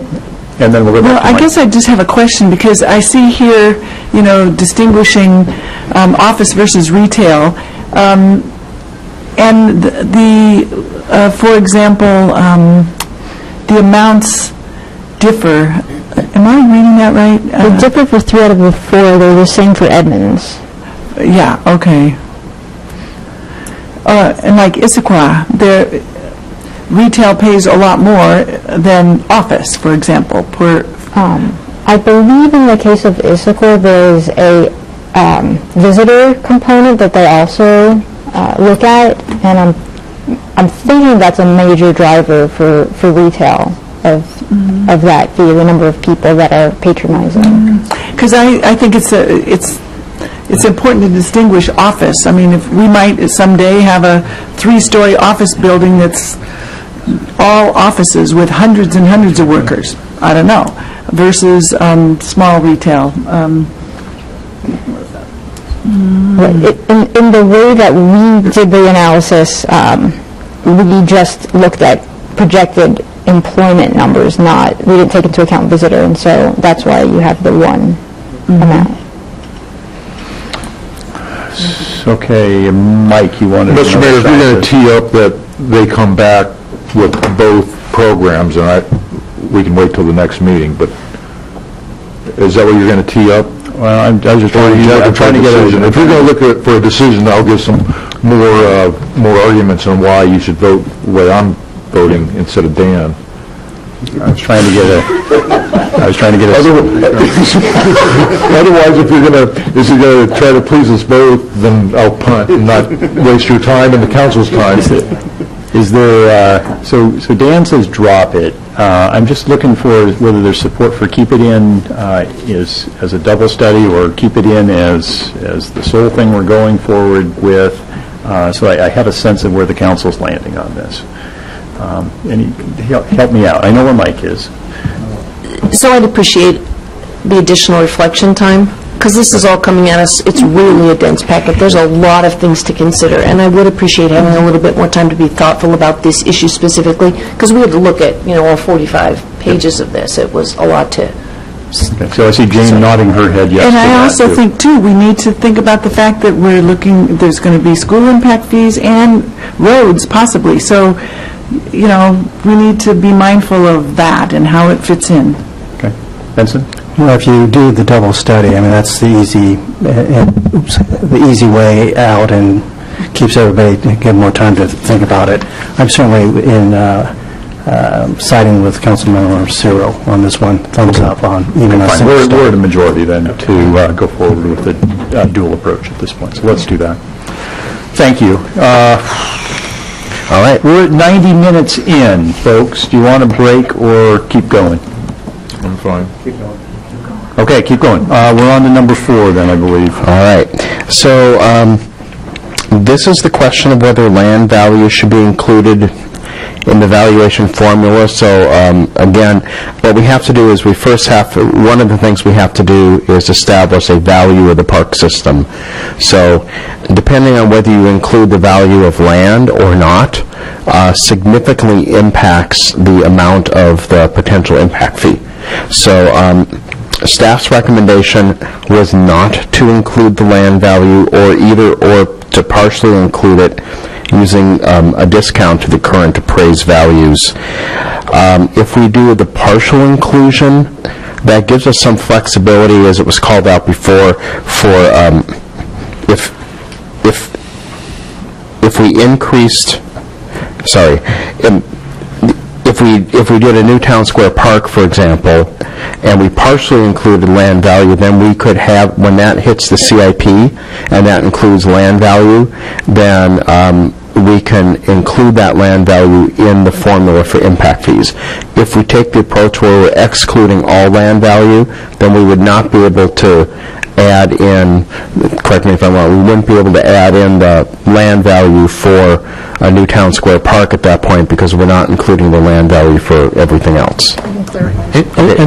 Jennifer can clarify. Unless in the new development code there was some capture of funding for that new development, right?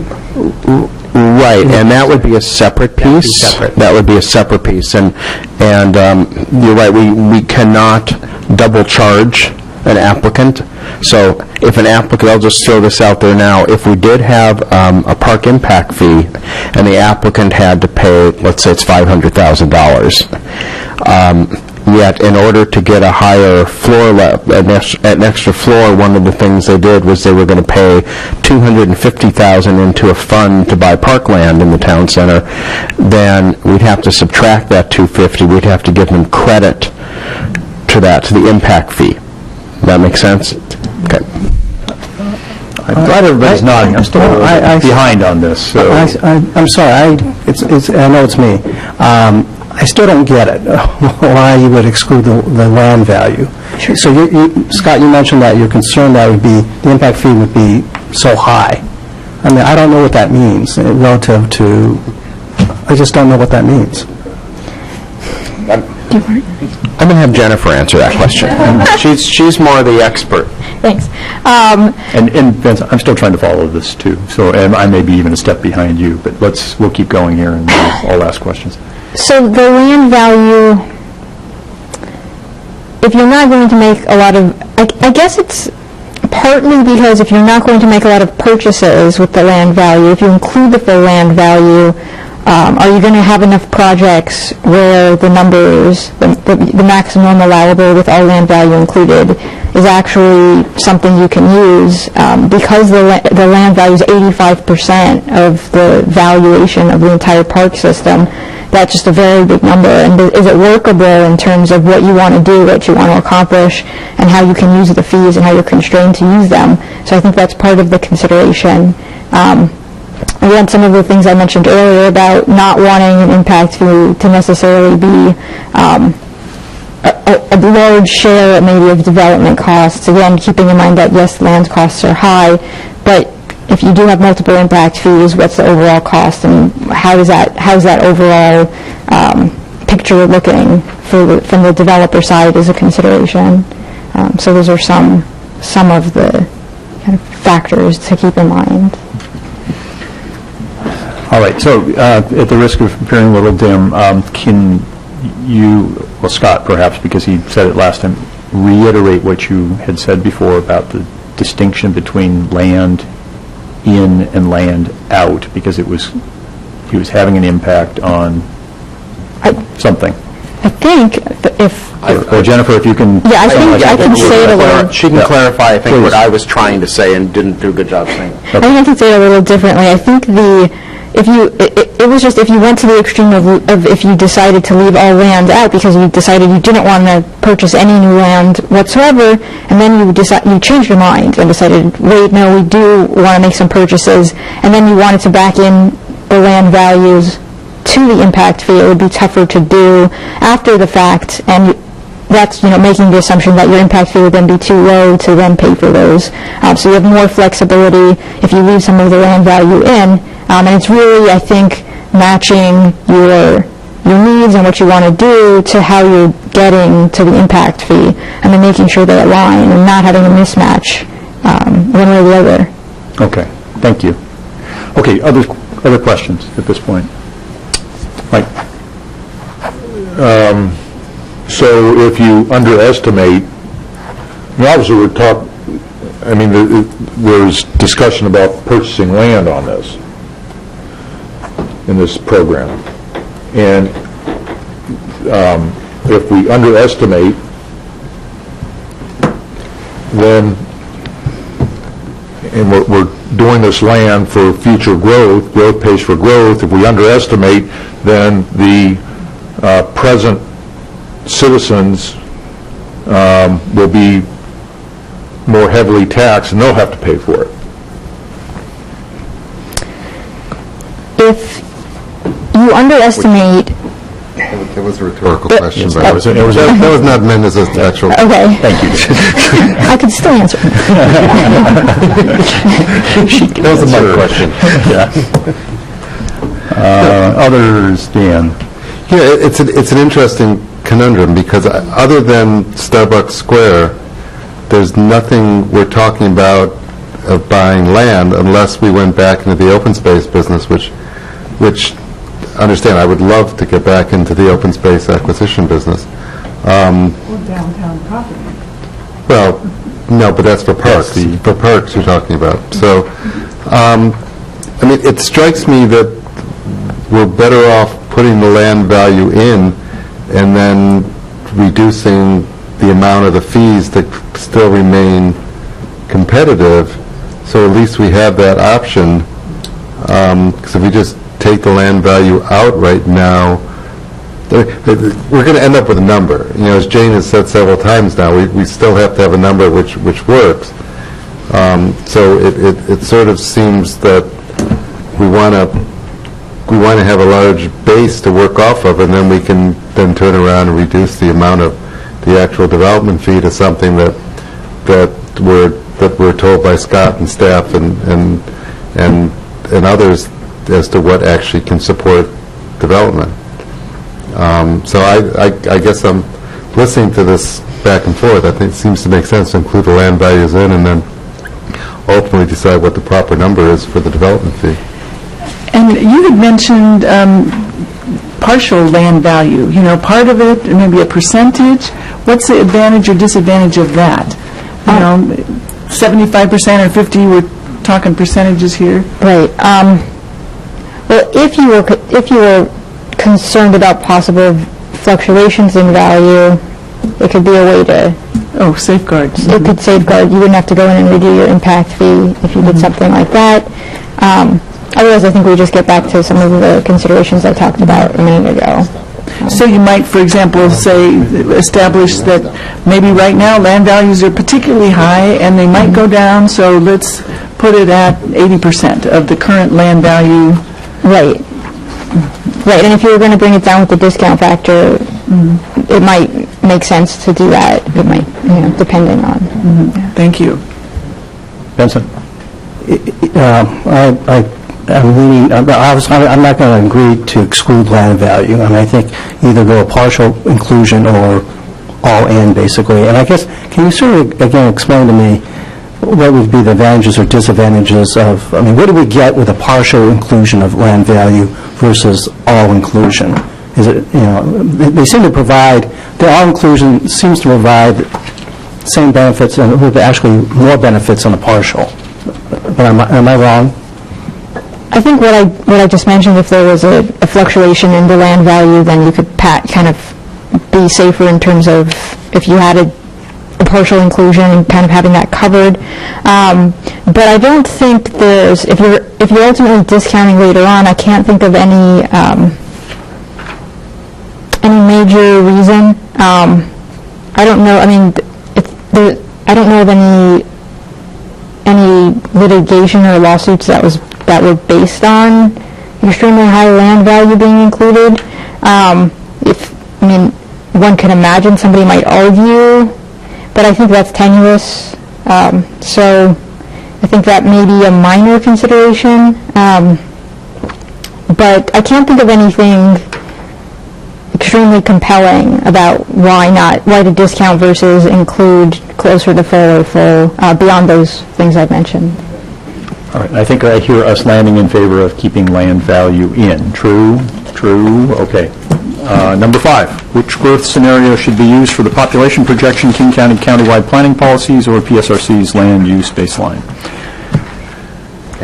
So remind us what the trade-offs are here. Okay, so and I'll have you talk about why you include PSRC. So staff recommendation is to use the countywide planning policy data because that's what the comprehensive plan growth projections are based on.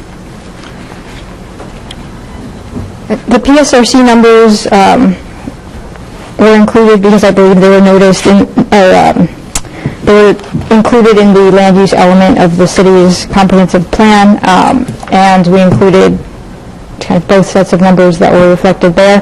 The PSRC numbers, as I mentioned, have extremely low estimates for multifamily housing growth, so it's probably underestimating that. And I think that's the main difference between the two.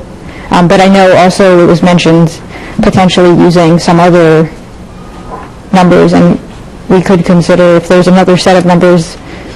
There's nothing particular, at least from the perspective of developing the impact fee rate study, about whatever numbers we plug in, the calculations, it's all the same math, basically. That's all. Okay. Dan?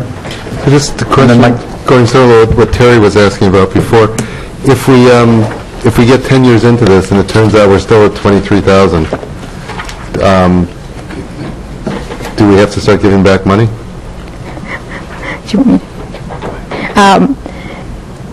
If you've had net growth in development, and you don't have actual growth in population, I find it hard to imagine such a mismatch. If you had a significant amount of growth and you got revenue from that growth that year, it wouldn't influence the population in some way, I guess. So I mean, the problem is that's what's actually happened on the island in the last 10 years. I don't think we've had buildings in the town center, but we've had no net increase in population. Residential development. Because of the empty nesters have stayed in the single-family houses, and so we... Well, wait a minute, that's not right. We've increased 669 from the 2000-2010 census, and I don't think that included the Mercer 2 Phase 2, Aljoya, 7800 Plaza project, 77. You may be right. I just remember... Well, I mean, to say that we haven't had any population growth is way off the mark. We've been saying the 23,000 number for, I think, as long as I've been on the council almost, so... But to answer your question, I don't think we'd have to give anything back if that state of affairs were to occur. There's nothing about having to do any recalculations. Unless somebody could show you did something that is patently incorrect in your projections, or you use something that was patently invalid, then there shouldn't be an issue. We have someone creeping up behind you. Yeah. We're in trouble now. No, I don't think so. This is Lisa Grader with Burke Consulting. I just wanted to point out that oftentimes the ordinances will be set around a 6-year period. We'll give you information for both 6-year and 20-year, but because you know with a little bit more precision what your project needs are going to be and what the next 6 years of growth will be like, and you could reset at that point, that should kind of avoid the problem with, a big mismatch in projections and actual. Okay. Thank you.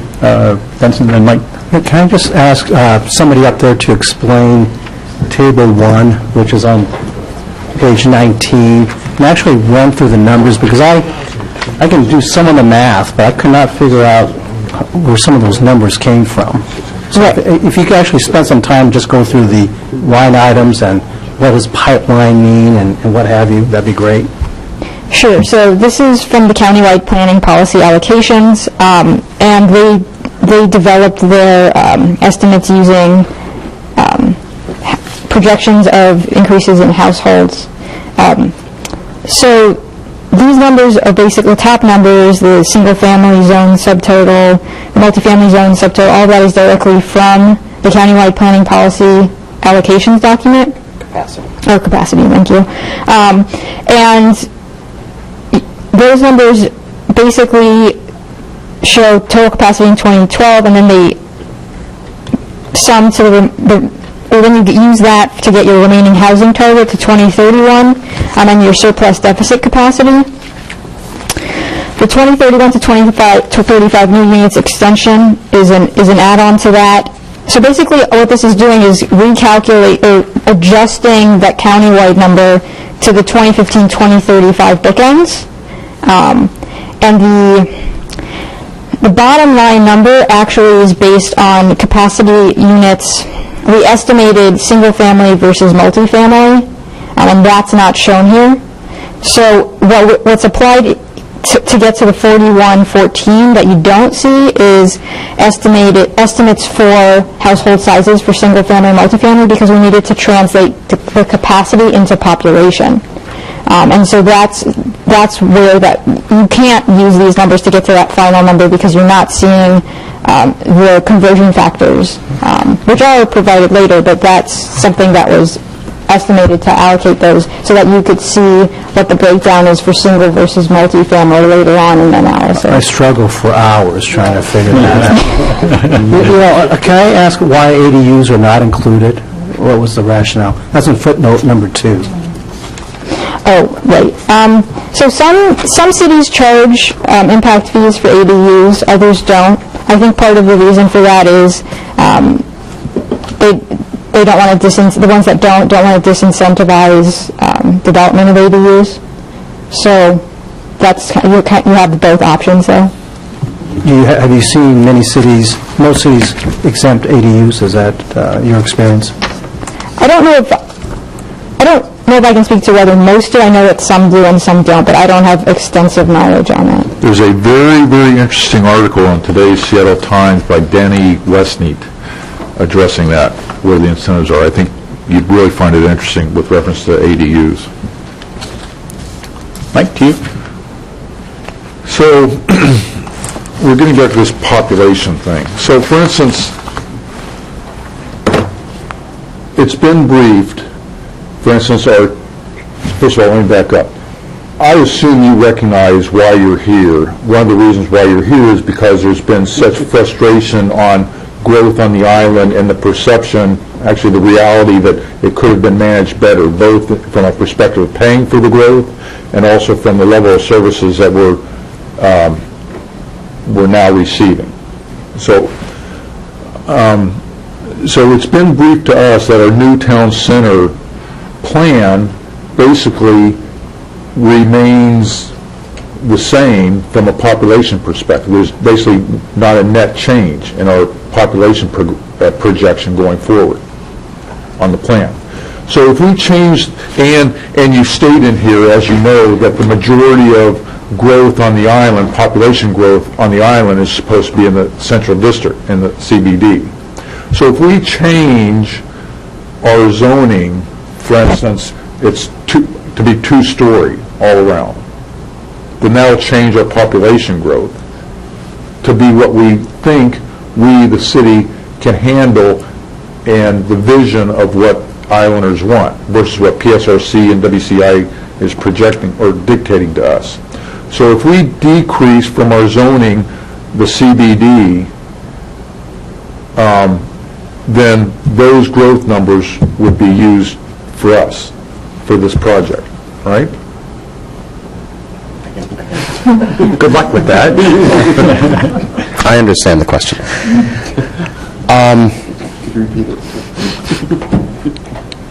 Let me expand a little bit more. Let me answer the question first. So I think if you base the impact fee program on, as we're recommending, the countywide planning policies projection of growth from 2015 through 2035, you don't, and then you change the zoning in part of the community, you don't immediately have to go back and change the formula because you're basing it on projected growth. At some point in time, and maybe it's at the end of the 6 years, you reevaluate the program, or as we've talked about before, we will have new growth targets in 2019, well, starting in 2017, but 2019, and then there will be another round of comprehensive plan updates after that. At that point, we would want to go back and look at impact fees and what they're based on. So just the fact of changing, so if you downzoned 5 or 6 parcels somewhere on the island, I'm taking it out of the town center context for a minute, you don't then have to go back at the same time and change this program. But don't we run the risk as a council, again, remember why we're here, the disruption to the community with everything and why we're here. Don't we kind of risk being a bit disingenuous to base a plan where we're going to get money on a population growth that is not sustainable on the island? Don't we need the plan which shows less density, not necessarily less density, but the same density, or maybe just a little bit more? Well, what I would say is the same density, with the short platting and also with the town center growth 5-story buildings. I'm not into that. That's not my vision.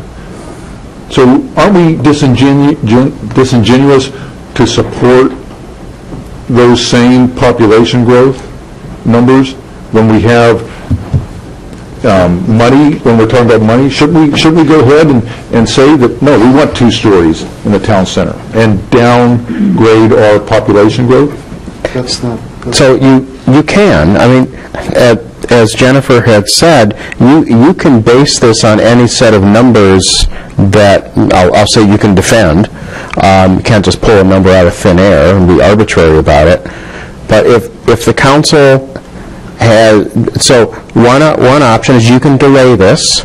You can delay adoption or Burke's work on phase 2 of this till after you've adopted all of the town center changes, whatever they might be, so you would know what the projected growth might be, the change in projected growth in the town center. And then these numbers might change. So instead of planning for growth of 1,300 units or whatever it might be, maybe you're only planning for growth of 1,200 units, which translates into a different per capita number with the per capita approach. So that's one thing. But we're coming to you now, and all we have to work with now is what's on the books today, and this is what's on the books today is what's in the countywide planning policies. You want to have something? Yeah, I was just going to add, as was already stated, I think it's legally it's defensible to go ahead and, if you want to, base it on what's on the books now.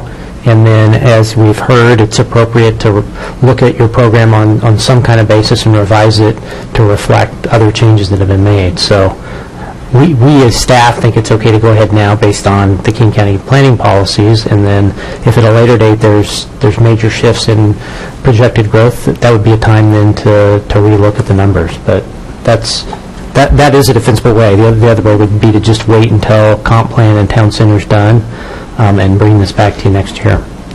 Okay. Jane? Well, and I suggest we vote thumbs up on the King County countywide planning numbers, because that's been one problem with the town center visioning. There's a set of numbers here and a set of numbers there and a variety of projections. And I think for consistency, if we go along with the county numbers, whether we like them or not, we should be consistent. Okay. Benson? I'd be a little leery about delaying the process. I mean, already the schedule indicates that if we move according to the schedule, the earliest effective date of this ordinance would be January 1 of 2016. And if we delay it, we're just going to lose, we won't be able to capture all the development that's going on. So that's my concern. And the fact that we can make adjustments later on based on better numbers and whatever results of the town center visioning process might be, lets me to think that I want to proceed on this current course. Okay, so I know, Mike, you got something new, or you can... Well, I just, as you know, I've been beating this horse a lot, that we need to change the we need to not accept the PSRC and the WCI planning numbers, which I've been saying are dictated to us. They're not dictated to us. We're accepting them. We need to not accept those, because, I've got the comp plan from '94, over 20 years ago, and it said our housing target was an additional 1,437 additional housing units, and now we've got a housing target published today of 1,302 housing units. So you're saying that after 20 years with all this development stuff, that we've only improved 100 units?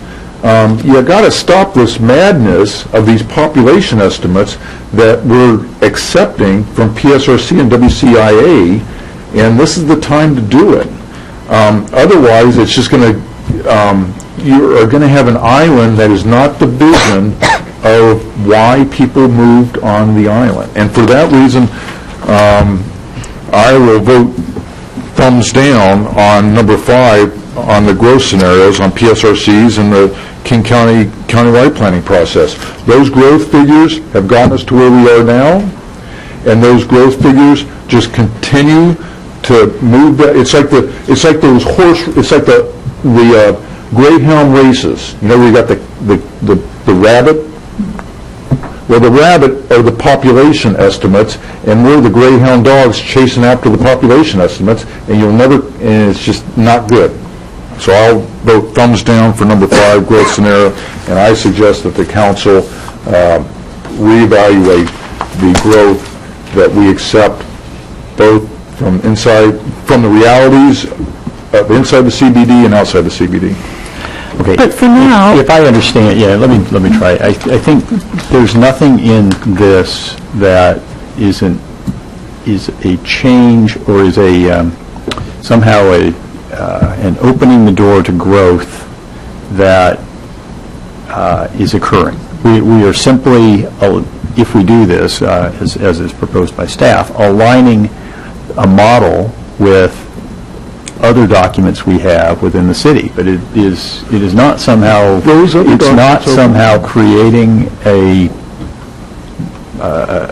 piece of property that becomes, welcome to this piece of property, come move in, and if we take the alternative you're suggesting, one side of that piece of property is off the table. Those other documents you reference are wrong to the vision that has gotten us here. So. In order to establish impact fees, we have to have a number. We just need to agree on a number so that we can go forward. That's what the TCSG can bring us. I'm looking for thumbs up, thumbs down on, we've got 3 scenarios here, so it's not even thumbs up, thumbs down. We've got the PSRC number, we've got the King County number, and we've got Mike's preference to use something yet different from each of those. I think I'm hearing it enough that I just want to know if there's... So if you're thumbs up on the King County numbers, just give me thumbs up. If you're not on that, then we'll figure out where we go from there. All right. So we're at a majority on that. Thank you. Item 6, should staff come back to City Council with a package of CIP projects aligned with the updated level of service standards and impact fees? Is that any different than the projects that are in the report that you've already got there? Oh, those were just basically to give you a sense of the kinds of projects that might be eligible. So the list would have to be developed more rigorously, looking more closely at the projects, making sure that there was that they were expanding capacity in some way. And the percentage. Right, and the percentage of those projects that you could then pay for would be... And So you would also include then Starbucks Square in the project? I think the timing's off on that because we can't include that in our CIP yet because there isn't policy to support it. I think if we were able to include it in our CIP, then yes, that could be included. But impact fee amounts are reviewed regularly. Some cities do it on an annual basis. So if there is a major change like that, just like the prior discussion about if growth numbers change, if there is a change and there is a new project added to the CIP, then I could certainly see the council at the same time the CIP is adopted to say we're now going to change our impact fee to reflect this updated CIP, which would include Starbucks Square. Terry. So it makes sense to me to look at what the possible projects might be. I assume it's more than have already been identified. So my question is the process for identifying any additional projects. I mean, who's going to be doing that visioning? Are you going to be collecting any community input? Obviously, it's a very abbreviated time frame that we're looking at. What we took is a look at our CIP, some of the projects that we've forecasted. We're also going to take it to the Parks and Rec subcommittee to talk with, and we can talk more about if we want to go out. But the timeline is we got to move pretty quickly. Can I ask a follow-on? Yeah, please. No, go ahead. So the purpose of doing this now, though, is will assist us in doing this analysis that Burke is going to do, right? I mean, it's just really laying the groundwork for a possible, as you talk about, Scott, sort of a list of things that could happen, but it's just getting enough visioning around it so this work that we're commissioning will be what? How will it be improved if we take this step? Well, I think you have to take the step because this was just sort of a high-level look at what projects. So, for example, there was a Luther Burbank shoreline restoration project. If we make an assumption that there's going to be an expanded beach with that or ability for people to access the water, then a certain percentage of that project could be allocated toward growth, if you know what I mean. Yeah. And then also next year in your budget process, you'll be reviewing the CIP. So that's another touch point where the CIP might change next year. That might be where Starbucks Square gets added in. And then, again, part of the budget process might be coming back to council and saying our CIP has changed, so we need to change our impact fee. Right, I understand all of that. Okay. How does that change? Why is it important for the work that we might be following on for Burke to do? What's important about that, those questions, that's going to impact what they're bringing back to us? We need to further define which projects we can pay for with impact fees or percentages of projects we need to pay for with impact fees. We may not be able to simply use the list that we showed council. Okay. There needs to be more detailed work done on it. Yeah, and it's work we have to do to adopt an impact fee ordinance because you have to be able to show it's tied to particular real projects. So that's why we're going to draw largely from our existing CIP and do the rigorous work to figure out of those projects what can really be funded with an impact fee. Previously identified needs. Previously identified needs, and then as we go through each CIP, that can be adjusted, and you could be using impact fees for other projects and new projects. All right, we've heard twice from staff this is something we have to do, so council, you want to do it? No. All right. Thumbs up says yes, okay.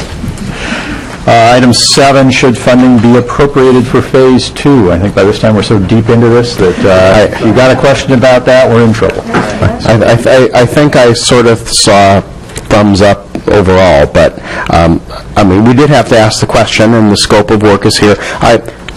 I will say that one minor change on the scope of work is we already have an impact fee ordinance developed that we work with the school district on that ordinance. So that's a really good baseline to start with. So we're not starting from scratch. So that might reduce the actual cost, and I'll work with Lisa and Jennifer to see, if we take that piece out, what that might reduce the cost to. but just wanted to get your direction tonight to move forward, and it would be up to $16,600, and that gives a little bit of flexibility also if there's any additional work that needs to be done to answer some of your questions from tonight that wasn't included in the additional scope. All right. I have another question kind of on that. Thank you, Mr. Mayor. So, standards are based upon National Recreation and Park Association, Washington State Rec, and Conservation Office tools, but it also seemed like you gave quite a bit of flexibility for us to interpret those standards as we wish. Again, I treat Mercer Island as a gem of a community, and I bristle whenever we base planning upon averages of the state or the country. So we're what page are you on? well, I didn't put it on here. I put PDF, but I'm sure you do you see it where you talk about benchmarking? Developing standards based upon a park. You have 100 feet per thousand or something like that. So I think that's with your direction to use the per capita method for determining value. We don't need to get into those standards. Okay. Good point. That was more for the benchmarking option. Okay, thanks. Can we go to Benson? I'm sorry. Okay, I've just got kind of a laundry list. I want to pop. On Benson's ADU, I'm not sure where ADU question. I'm not sure what page he was referencing. Okay, well, regardless, I will reiterate my desire to have the ADUs included in the table in the comp plan as it was prior and how it was deleted last time. Because, again, ADUs are very important, and if you read that Seattle Times article, there's an important aspect of ADUs from an affordability perspective, and we shouldn't lose visibility on the comp plan like the present draft comp plan does. So you know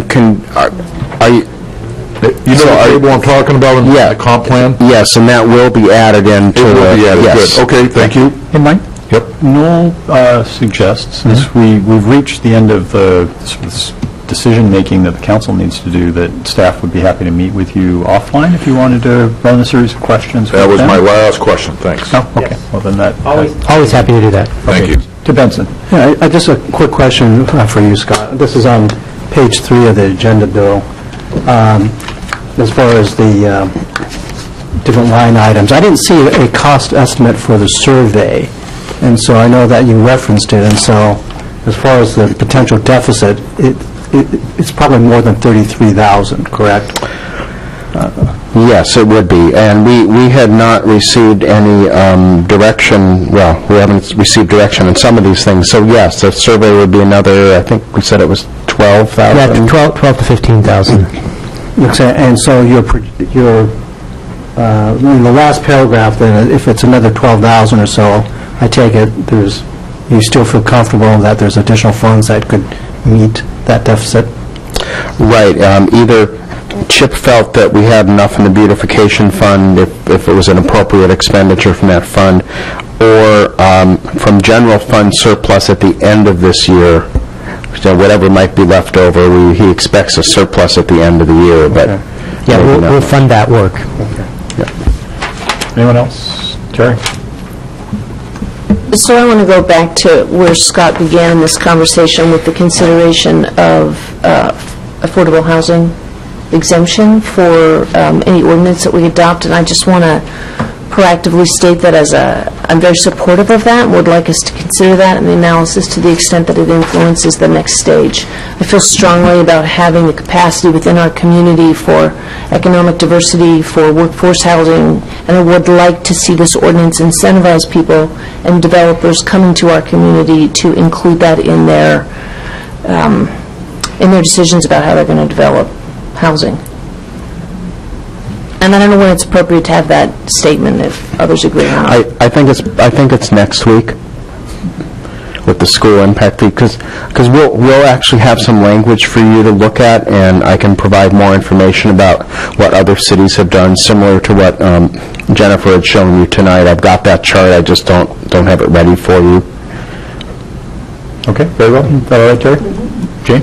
Well, and to Terry's point, I agree completely, and I do I want to remind everybody that this is an important part of the town center visioning process as we look at different heights and development of multifamily housing, that it is in the menu of choices that developers can make. If they put in affordable housing, they may get some benefit in terms of height. It's still a moving target, but it's definitely in there. Benson? I'm in support. I guess the only question I have is, do we have a clear definition and understanding what affordable housing is? Because I know that's a moving target. Yeah, we'll be bringing that, well, since you're talking about it, we'll be bringing that language to you next week, but Arthur Sullivan is going to propose that we use the same sort of numbers that we have. I think this came up earlier that Deputy Mayor Grouse brought up. 60% of median income for rental housing, and our code says 90% of median income is considered affordable for ownership housing. State law will not allow us to go that high for an impact fee waiver. We can only go to 80% of median income. So that would be our recommendation next week. And then also the other thing is that state law has a couple different options. One is much simpler that most cities use, and the other is quite complicated. The simpler one is we can exempt affordable housing from impact fees, but only 80% of the impact fee. So an affordable unit would still have to pay 20% of the impact fee. There is an option to waive the entire 100%. It gets more complicated in that the local jurisdiction that's waiving the impact fee has to make up 100% of that impact fee from other public sources of funds. So it could be other city sources, for example. There's some creativity we can use around that, but our recommendation is going to be to just use the 80% waiver protocol, which is just real simple. We can always revisit that in the future if we feel we need that additional 20% to make it, to really provide an incentive. But that's where you get into a lot more complication. So that's what I'm bringing to you next week. And you said next week a number of times, but... I'm sorry, next meeting, please, I'm sorry. Don't let it be next week. It only feels like next week, right? Thank you. I think we are looking for a motion, which is right here. I move to appropriate $16,600 from the 2014 general fund surplus for preparation of a parks impact fee rate study. Second. Any discussion? All in favor signify by saying aye. Aye. Opposed? Motion carries. Jennifer, Lisa, Scott, thank you very much. It's much appreciated. Jennifer, in particular, I thought the presentation was nicely paced, so well done on that. Thank you. Yeah, thank you. All right, council members, we move to other business. Council member absences. We have Ms. Bertland in Orlando, I understand. Is there a motion to excuse her? Depends what she's doing there. I move to excuse Debbie Bertland. She is a Disney World, but running a Microsoft event of some sort. Second. All in favor, signify by saying aye. Aye. Opposed? Motion carries. Upcoming absences of which we should be aware and are not yet? No? Okay. Planning schedule. No. Yeah, just a couple quick things. Right now, there's an executive session on August 3rd, but that item, just conferred with Carrie, it won't be ready for the August 3rd date, so it will come at a date to be determined. And then we also know that we have a separate item that we are going to be scheduling for executive session on September 21st. Right now, the September 21st meeting is set to start at 6 p.m., so I wanted to just test and see if council members could or would be willing to start that meeting at 5 to let us do that executive session early. Otherwise, we would hold the executive session at the end of the meeting on September 21st. It's usually Debbie has the hardest time with the 5 o'clock. Yeah, so... That would be a struggle for me. Okay, we will plan it on the 21st date. We do only have 2 regular business items, so we'll do the executive session at the end of that meeting. Well, we are going to have at some point, either on the, presumably on the 8th or the 21st, the Town Center interim report presentation has got to show up here. Yes, we do. So that's going to be at least... That will be an addition in that time frame. Yeah. Okay. We'll go from there. I'll put it in now, sort of council member reports sort of now. I sit on RIA 8 for the council, or for the city, and that's our salmon recovery group. There's a new ILA coming, which the city needs to review and sign off on before the end of the year. In addition to that, there was a fairly fascinating presentation done by NOAA scientists at the last meeting regarding stormwater runoff and impact on salmon. And I was talking to Noel, and a thought we've had is to bump the Reserves 101 study session from October 5th and instead insert a RIA 8 ILA and runoff presentation. So thinking to put that in there unless there's some major heartburn about that. We've been postponing this Reserve 101 discussion forever, ever. The runoff will be here. There's no urgency in that. I mean, Councilman, the Deputy Mayor... Noel and I talked about this. I think his words were almost exactly the opposite. November 7's wide open. I mean, the reserves thing, we've been promised that since January. Yeah. So the ILA, we can call it a consent calendar item, realistically. We're not going to do much with it. I thought it would just be interesting to have the other half of this, because it was quite interesting. But I don't have... we can have 2 study sessions on the 5th. Nothing precludes us from doing that. Well, right now we have nothing else on the 5th of any moment. Can we do Lyra in a half an That hour? would push us back to a 5 o'clock start, which we've just said is tough for people. Oh, we can do a study session from 6 to 7, one from 7 to 8. Nothing precludes that. On October 5. Yeah. Doing both in 30 minutes? We would have to. We do it. We can do it with the reserves. I think there's a lot of stuff not on here, on the town center. Right, and there is town center stuff coming, but we don't know yet where to place it, so you're right. These things are going to flesh out. Moratorium stuff on here, so right now we're looking at this and we've got plenty of time. That's not going to happen. This is going to fill up, and... I thought that would be interesting to see. I found it fascinating, but let me just push it out and let's see how the rest of this develops first. Okay. I don't have a strong sense that we need to push that in here. So let's leave that off. And Noel, it sounds like as time goes by, you're going to have some fill in here to do anyway. Yes. Yeah. Comp plan and town center.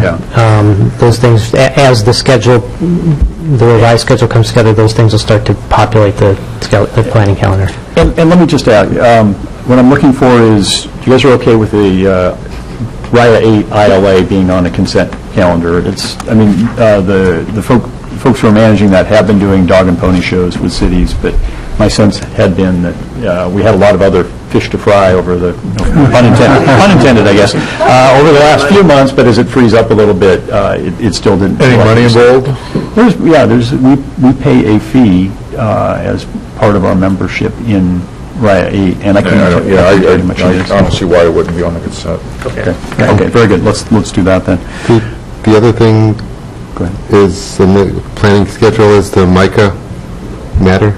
The MICA lease has to be, that's part of our January work plan still and needs to be scheduled up. And I think we're not to the point yet of knowing when staff's going to be ready for that, right? But right. So the question for council is, we just received from MICA a draft of a lease. Council hasn't, or staff has not taken any real time yet to really dive into it.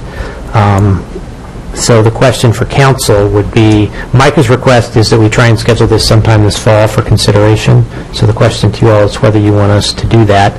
There is some if you want us to do that and give us direction to do that, the city attorney and I will need to sit down and start the analysis of the proposed agreement and negotiate a proposal with Micah to bring back to you. So we would need some time for that. But sort of the threshold question is whether the council wants us to try and do that over the next couple of months. Well, I was just wondering what are some of the things that are pushing Micah as far as having something by sometime this fall? Because I know that their fundraising still... Well, that's the major issue for them, is that they, from my understanding, is that when they're running into some roadblocks in terms of applying for grants and also in their fundraising, because people want to know that this thing is going to actually have a home. And to understand from, again, this is just what I understand from what I've been told, is that no one's talking about any construction occurring on the property. This is essentially, as this council recall, we've now signed 2 letter agreements with Micah regarding this site, and both of them contemplated the ultimate execution of a lease. Clearly, that lease will have conditions preceding in it which would require that plans be reviewed, that a bunch of other, presumably that they would have to raise the money before they did anything on the project. And so there'd be a lot of things in there before anyone's talking about building anything, but they need to know that that they're actually, I mean, they're spending, from what I'm told, tens of thousands of dollars or significantly more than that to design a building. And so they're sticking their neck out that this is actually going to happen on that location. If for some reason that was not going to happen, it would be really problematic for a lot of people who are putting a lot of time into this effort to make it happen. And again, I just remind the council, this was on our work plan from January. So this is not suddenly a new item. This was on our January work plan to deal with not only the lease, but also the rezone of that property. I don't think anyone's talking about taking up the rezone, because that would then drag in DSG yet again to another project, which they clearly don't have the bandwidth to handle right now. But the lease is something that I'm not saying Kerry's got all the time in the world, but presumably it's a distinct document, and that can be reviewed by Kerry based on our experience. Kerry? Is there a time frame that you're proposing, Dan, that we add to it? They would like to get it done in September or October. Yeah, I think from a staff perspective, based on what we know right now, October would be workable if the council wants us to do that. Okay.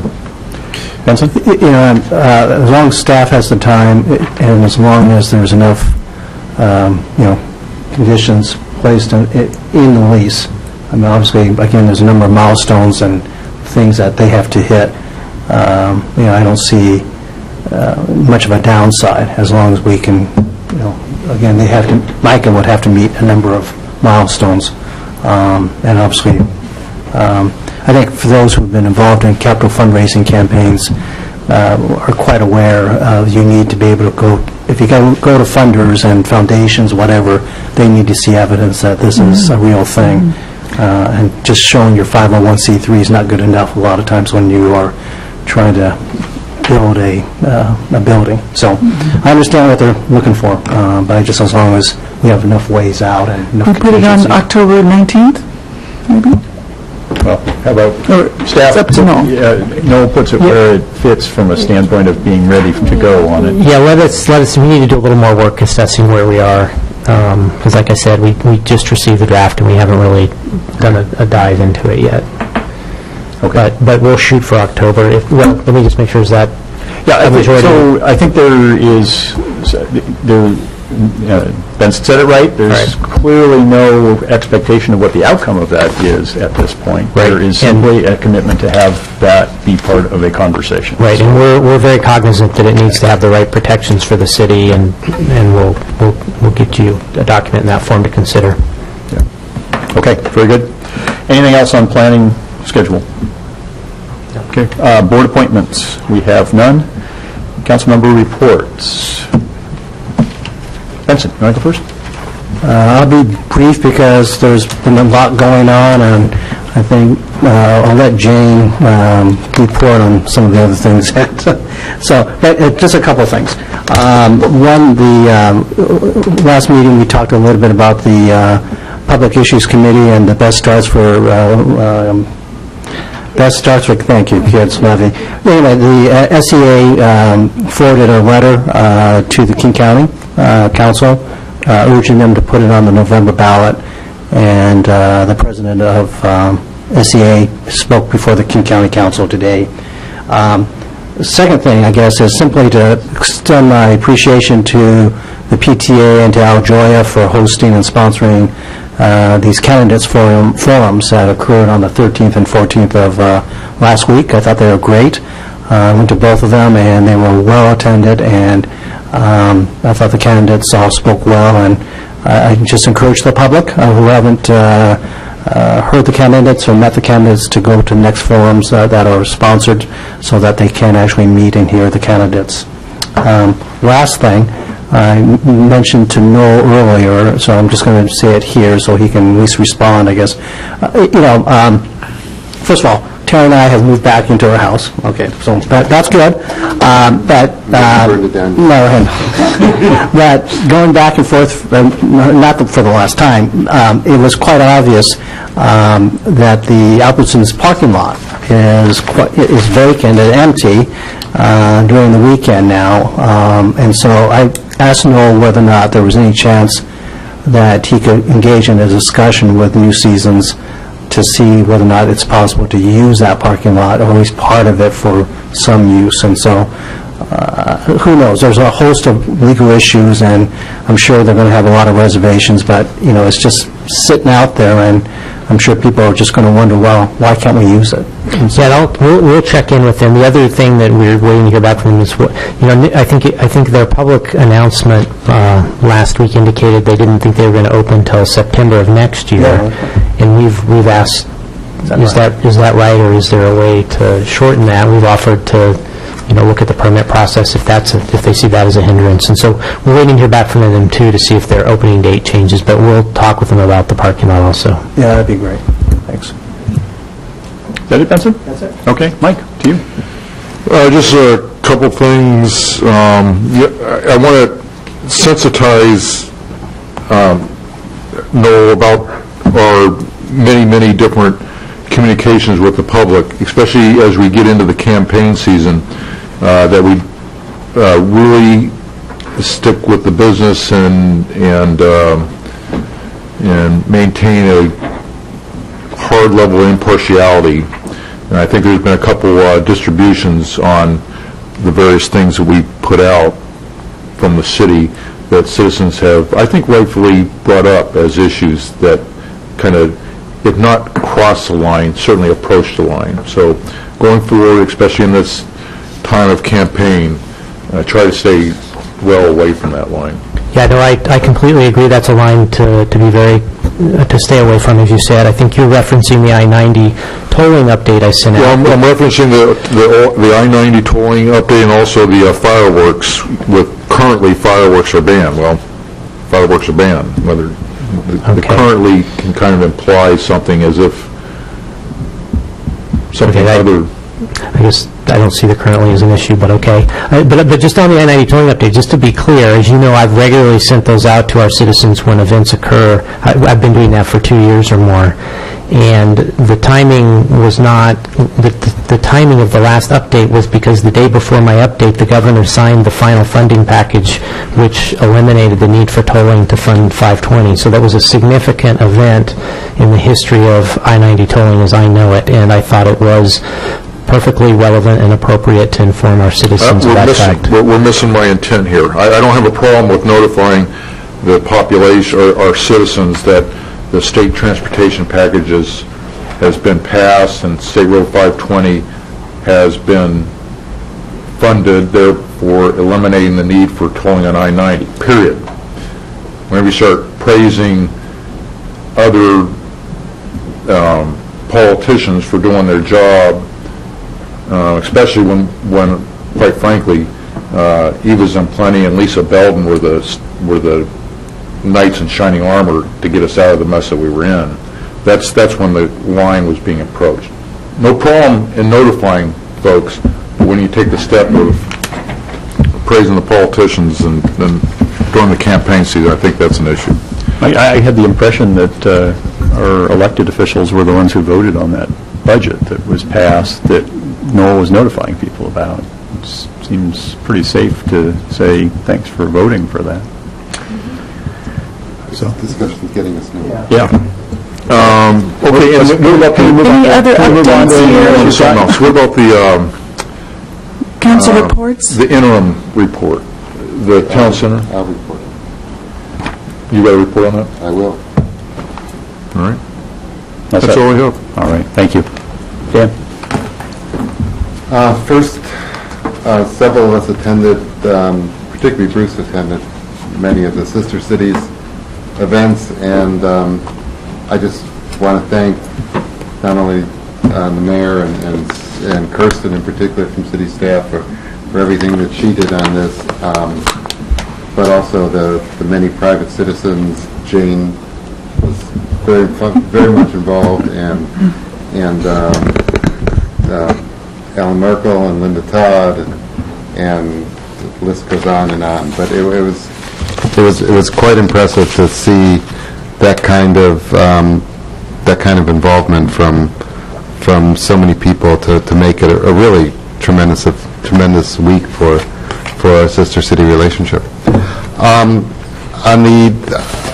the issue of the interim report, and Noel will pick this up where I mess it up. There is a preliminary draft that's being circulated now, and that Benson, Jane, and I saw, I believe, on Thursday of last week. Staff asked us to give them some preliminary suggestions on the general format and on some text changes, which we have. As of today, staff will do some tinkering with it, and we'll be distributing it. We'll be providing it to our new consultant, who's been retained to help with this report, and also to the TCLG, presumably within the next few days to get their input. This has put us a little bit behind where we want it to be, but I think that it's from the draft that we've seen, it is a comprehensive document. It'll give Islanders a good understanding of what is now being considered by the stakeholders and by the through the town center visioning process, so that the report is moving along, and it did not get out on. First draft did not get out on July 9th, which was the original idea. It's taken longer than anyone thought it would take to finish up that draft. Plus, there were some staffing issues in DSG for a week due to absences, which messed it up. But the bottom line is it's coming along, and I think that I'm cautiously optimistic that it will be something the council will find to be a good step towards moving the process along.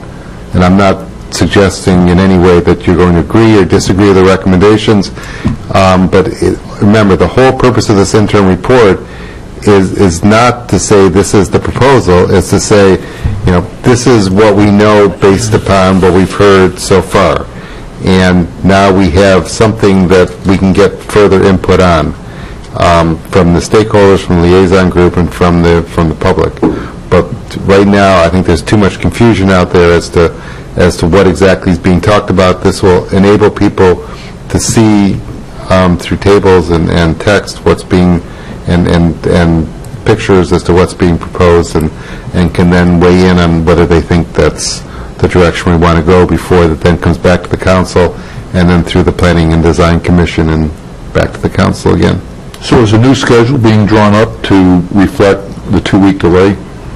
Well, no, let me describe where we are in the overall schedule. So as you recall, at the last council meeting, the council directed that we put a pause on the process as it was scoped and planned at that point to consult with to bring in our new consultant who's got expertise in process and public engagement, to have her help us do an assessment of where we are and what the right schedule and deliverable plan and engagement strategy should be going forward. So she's been engaged. She's starting on that work, which includes both her providing some input on the interim report as well as starting a series of interviews with different TCLG members and some stakeholders and others to get a sense of, people's input on what went well, what didn't go well in the process, to help couch, okay, now, based on that and based on the interim report, what is the right schedule going forward? So that work is underway, but no, we don't have a new schedule yet. We still hope to meet the July 31st date was the date we talked about making the interim report public. We're still hopeful we can make that. We hope to get the consultant's input tomorrow on the interim report, get her final input, and then get TCLG review, and then be in a place to issue that to the public. So that's the path we are shooting for right now, and then we need to continue her work assessing where we are, assessing where to go, and then we will be putting together the longer-term schedule to get this towards the next final steps. Well, let me say that I thought the schedule was very compact already. And like I say, I thought that it's just unrealistic not to expect the schedule to go into the next year, into 2016. And so now you're telling me that this thing is a 2-week delay, and we're not going to readjust. I don't have a problem with missing that deadline. No, I really don't have a problem with missing that deadline. Things happen. We understand it. I do have a problem, though, when we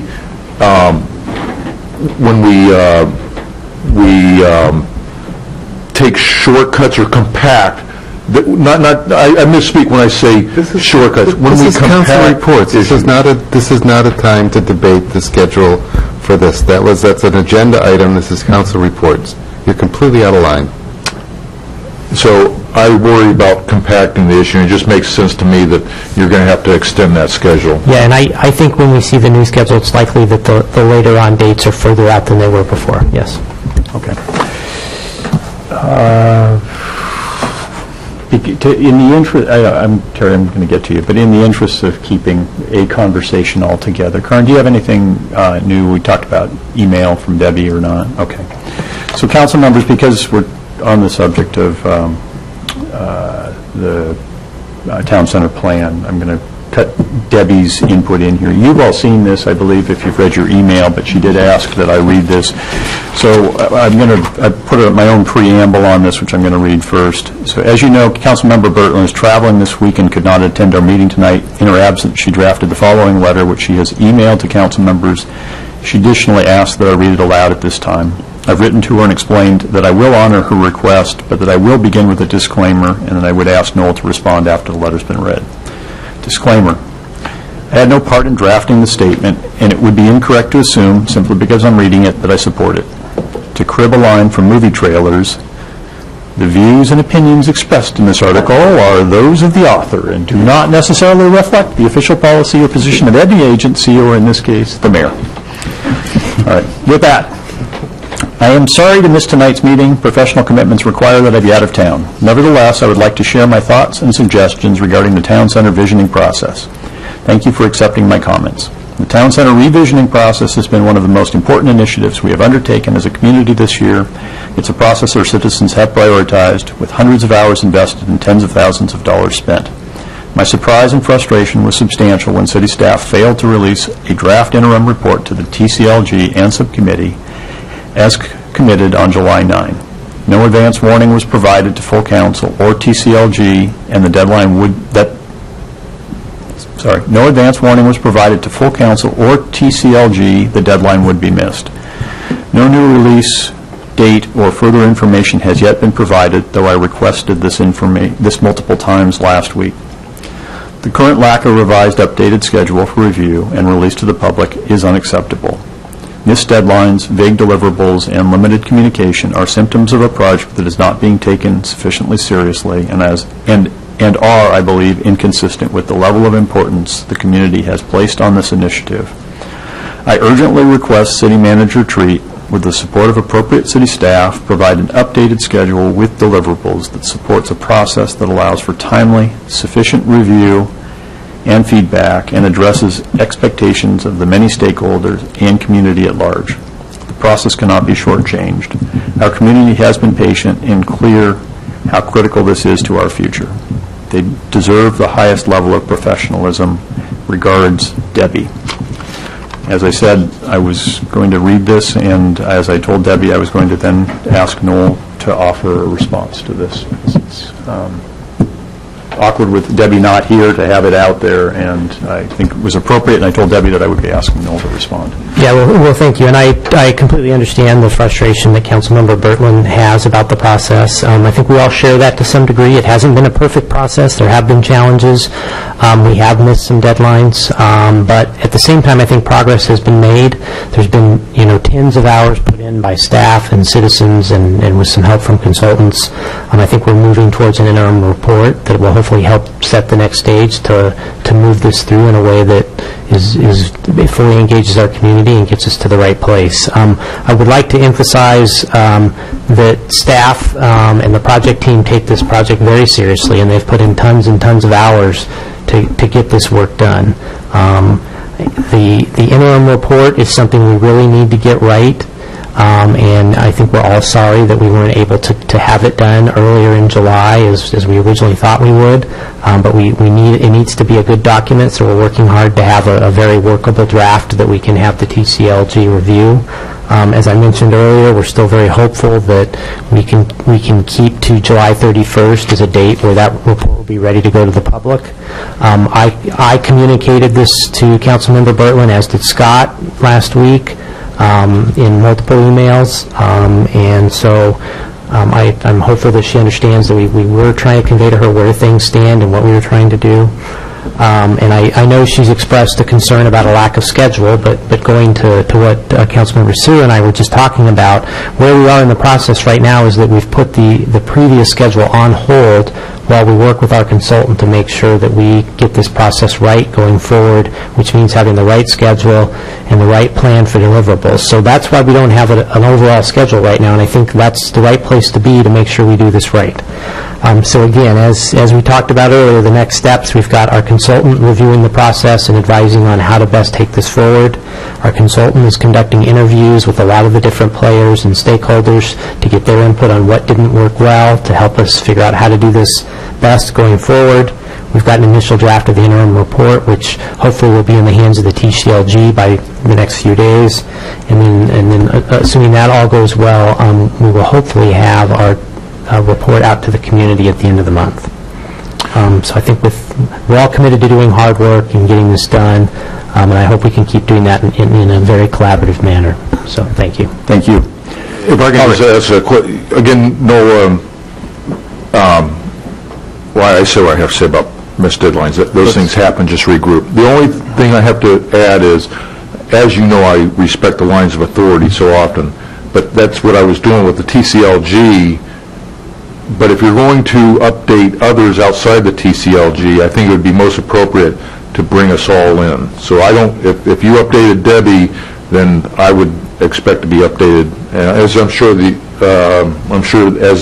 other non-TCLG council members would like to be updated also. Okay, duly noted. And just so you know the context, Debbie had heard from a TCLG member that they didn't have the report to review yet and said, what's the new date? And that was the context. I heard from the same one, so maybe fell on me for not doing a better job in following up, but it's a general question that you would expect curiosity by all council members. Thanks. Off on a different tangent, but Terry, back to you. Just want to, everybody was able to join us for the dedication of the new South End Fire Station. That was a wonderful event, very moving, very impactful when they had a call right in the middle of the ceremony. That was... Fake call. Was it a fake, though? No, it was not. Oh, now. Vincent was smoking in bed again. Anyway, that was a lovely ceremony and a real milestone. That particular project has been talked about, to my knowledge, for at least 2 decades, and it's great to see it accomplished and such a beautiful building. Really a great ceremony. I also had the opportunity to attend the Open Space Conservancy Trust Board meeting in the past 2 weeks. Just 2 things I'd like to highlight on that is, the first is that there are going to be 2 groups of foresters who are coming to Pioneer Park, who are going to be discussing root rot.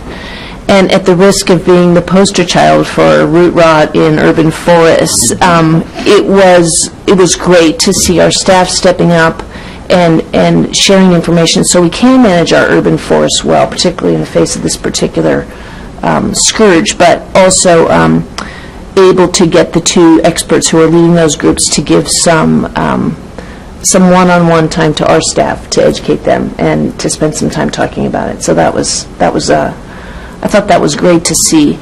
The southeast quadrant of the park has been experiencing unintended interactions between dogs, horses, people, bicycles. So there will be some signs, very small and appropriate signs going up that detail who yields to whom when walking through that portion of the quadrant to keep everyone safe.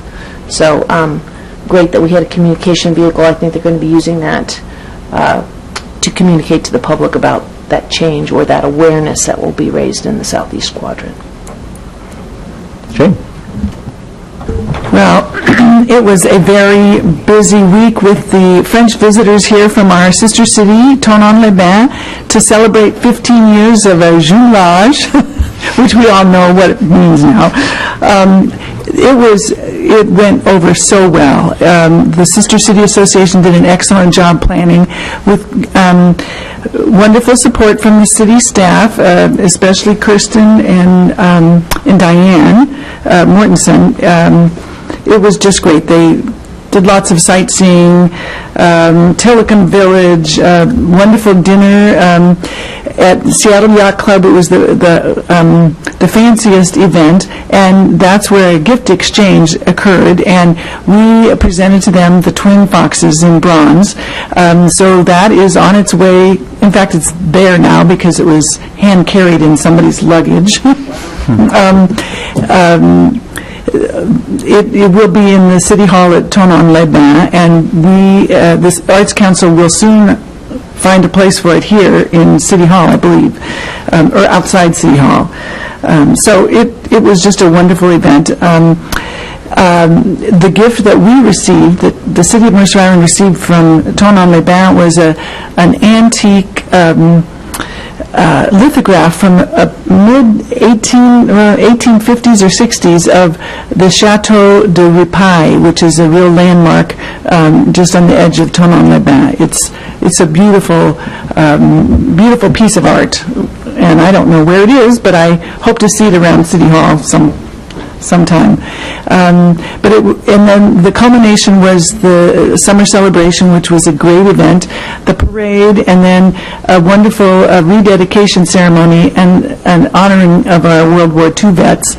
And it was a very moving ceremony that talked about America's aid to France during the war, and one of Mercer Island's World War II vets spoke in French, Dr. David Walter, and there were tears in the audience. I saw it. I was one of them, but it was very moving, I thought, and a very fitting rededication for 15 years. So it could not have gone off better. It was very warm, and unfortunately, none of the French got to see Mount Rainier, but it did not rain, and it was lovely weather. On Sunday, I was present at an art unveiling. The Arts Council is busy trying to revitalize the outdoor art gallery. That had become somewhat stagnant. It's 20 years old now, actually. The month of August in 1995, it was begun with the big Primavera sculpture at the east end of the Artway. But there, in the last few years, there had been little rotation of art, and people kind of forgot that those pieces are for sale. And so Ann Tutil, who's the Public Art Chair of the Arts Council, took it upon herself, really just kind of leading the charge to get new artists to come in and to ask artists who've had their work there for a long time to remove it so that it is a gallery. When pieces are sold, they'll be replaced, and when pieces are there for a year, they'll be moved out. And so it will hopefully encourage people to go and see what's new, and there'll be new plaques placed to identify the pieces. And also, if you haven't seen the pianos, you got to look at the pianos in the park. They're just wonderful. One at Mercerdale, the big grand piano with crows all over it, and then an upright at Luther Burbank that is called Monster Piano. It has big eyes and red rugs, and it's really fun. So anyway, it's a big time for art on the island, and Mostly Music in the Park is starting Thursday. Shakespeare in the Park is going, and enjoy. All right, back to me. Sound Transit update first. So we are looking ahead to Sound Transit board meeting this Thursday, and we have what we think is close agreement at this point with a motion that Sound Transit staff and we think looks pretty good, which does really exactly what we've been talking about doing, which is to open this whole process up to lots of public input and city input as to what should be studied in the coming couple of months, which would then come back to the Sound Transit, come back to us and come back to Sound Transit at the end of that period. So stay tuned for more as we get that going. Fire station, great ceremony opening the fire station. Also, the 9/11 memorial artwork is not quite done, but really it's quite something to see that and to learn that that was a structure that not only witnessed, of course, the 9/11 attack, but also was in the same vicinity as the 93 bombing of the World Trade Center. So there's something everybody ought to stop by and have a look at. I had a conversation with the CEO of New Seasons this past week, and I was impressed by the long list of sort of positive measures that they're intending to bring to that store, and I'm looking forward to hearing more and having that be more of a community conversation going forward. Biggest disappointment for me in the last few weeks was in the last couple of weeks was to realize that we just don't do sashes around here the way the French do. You know, it's pretty cool having your own sash. And we got so, yeah, Mike, you missed the parade, but I was the only one there without a sash. So that's right. I know. The French know how to do it right. You have to go to West Point for Actually, July 1st, Eric Condon, who's from Mercer Island, July 1st, he was reporting to the man in the red sash on our day at West Point. So, oh, very good. So, assuming there is nothing else, we are adjourned. Thank you all.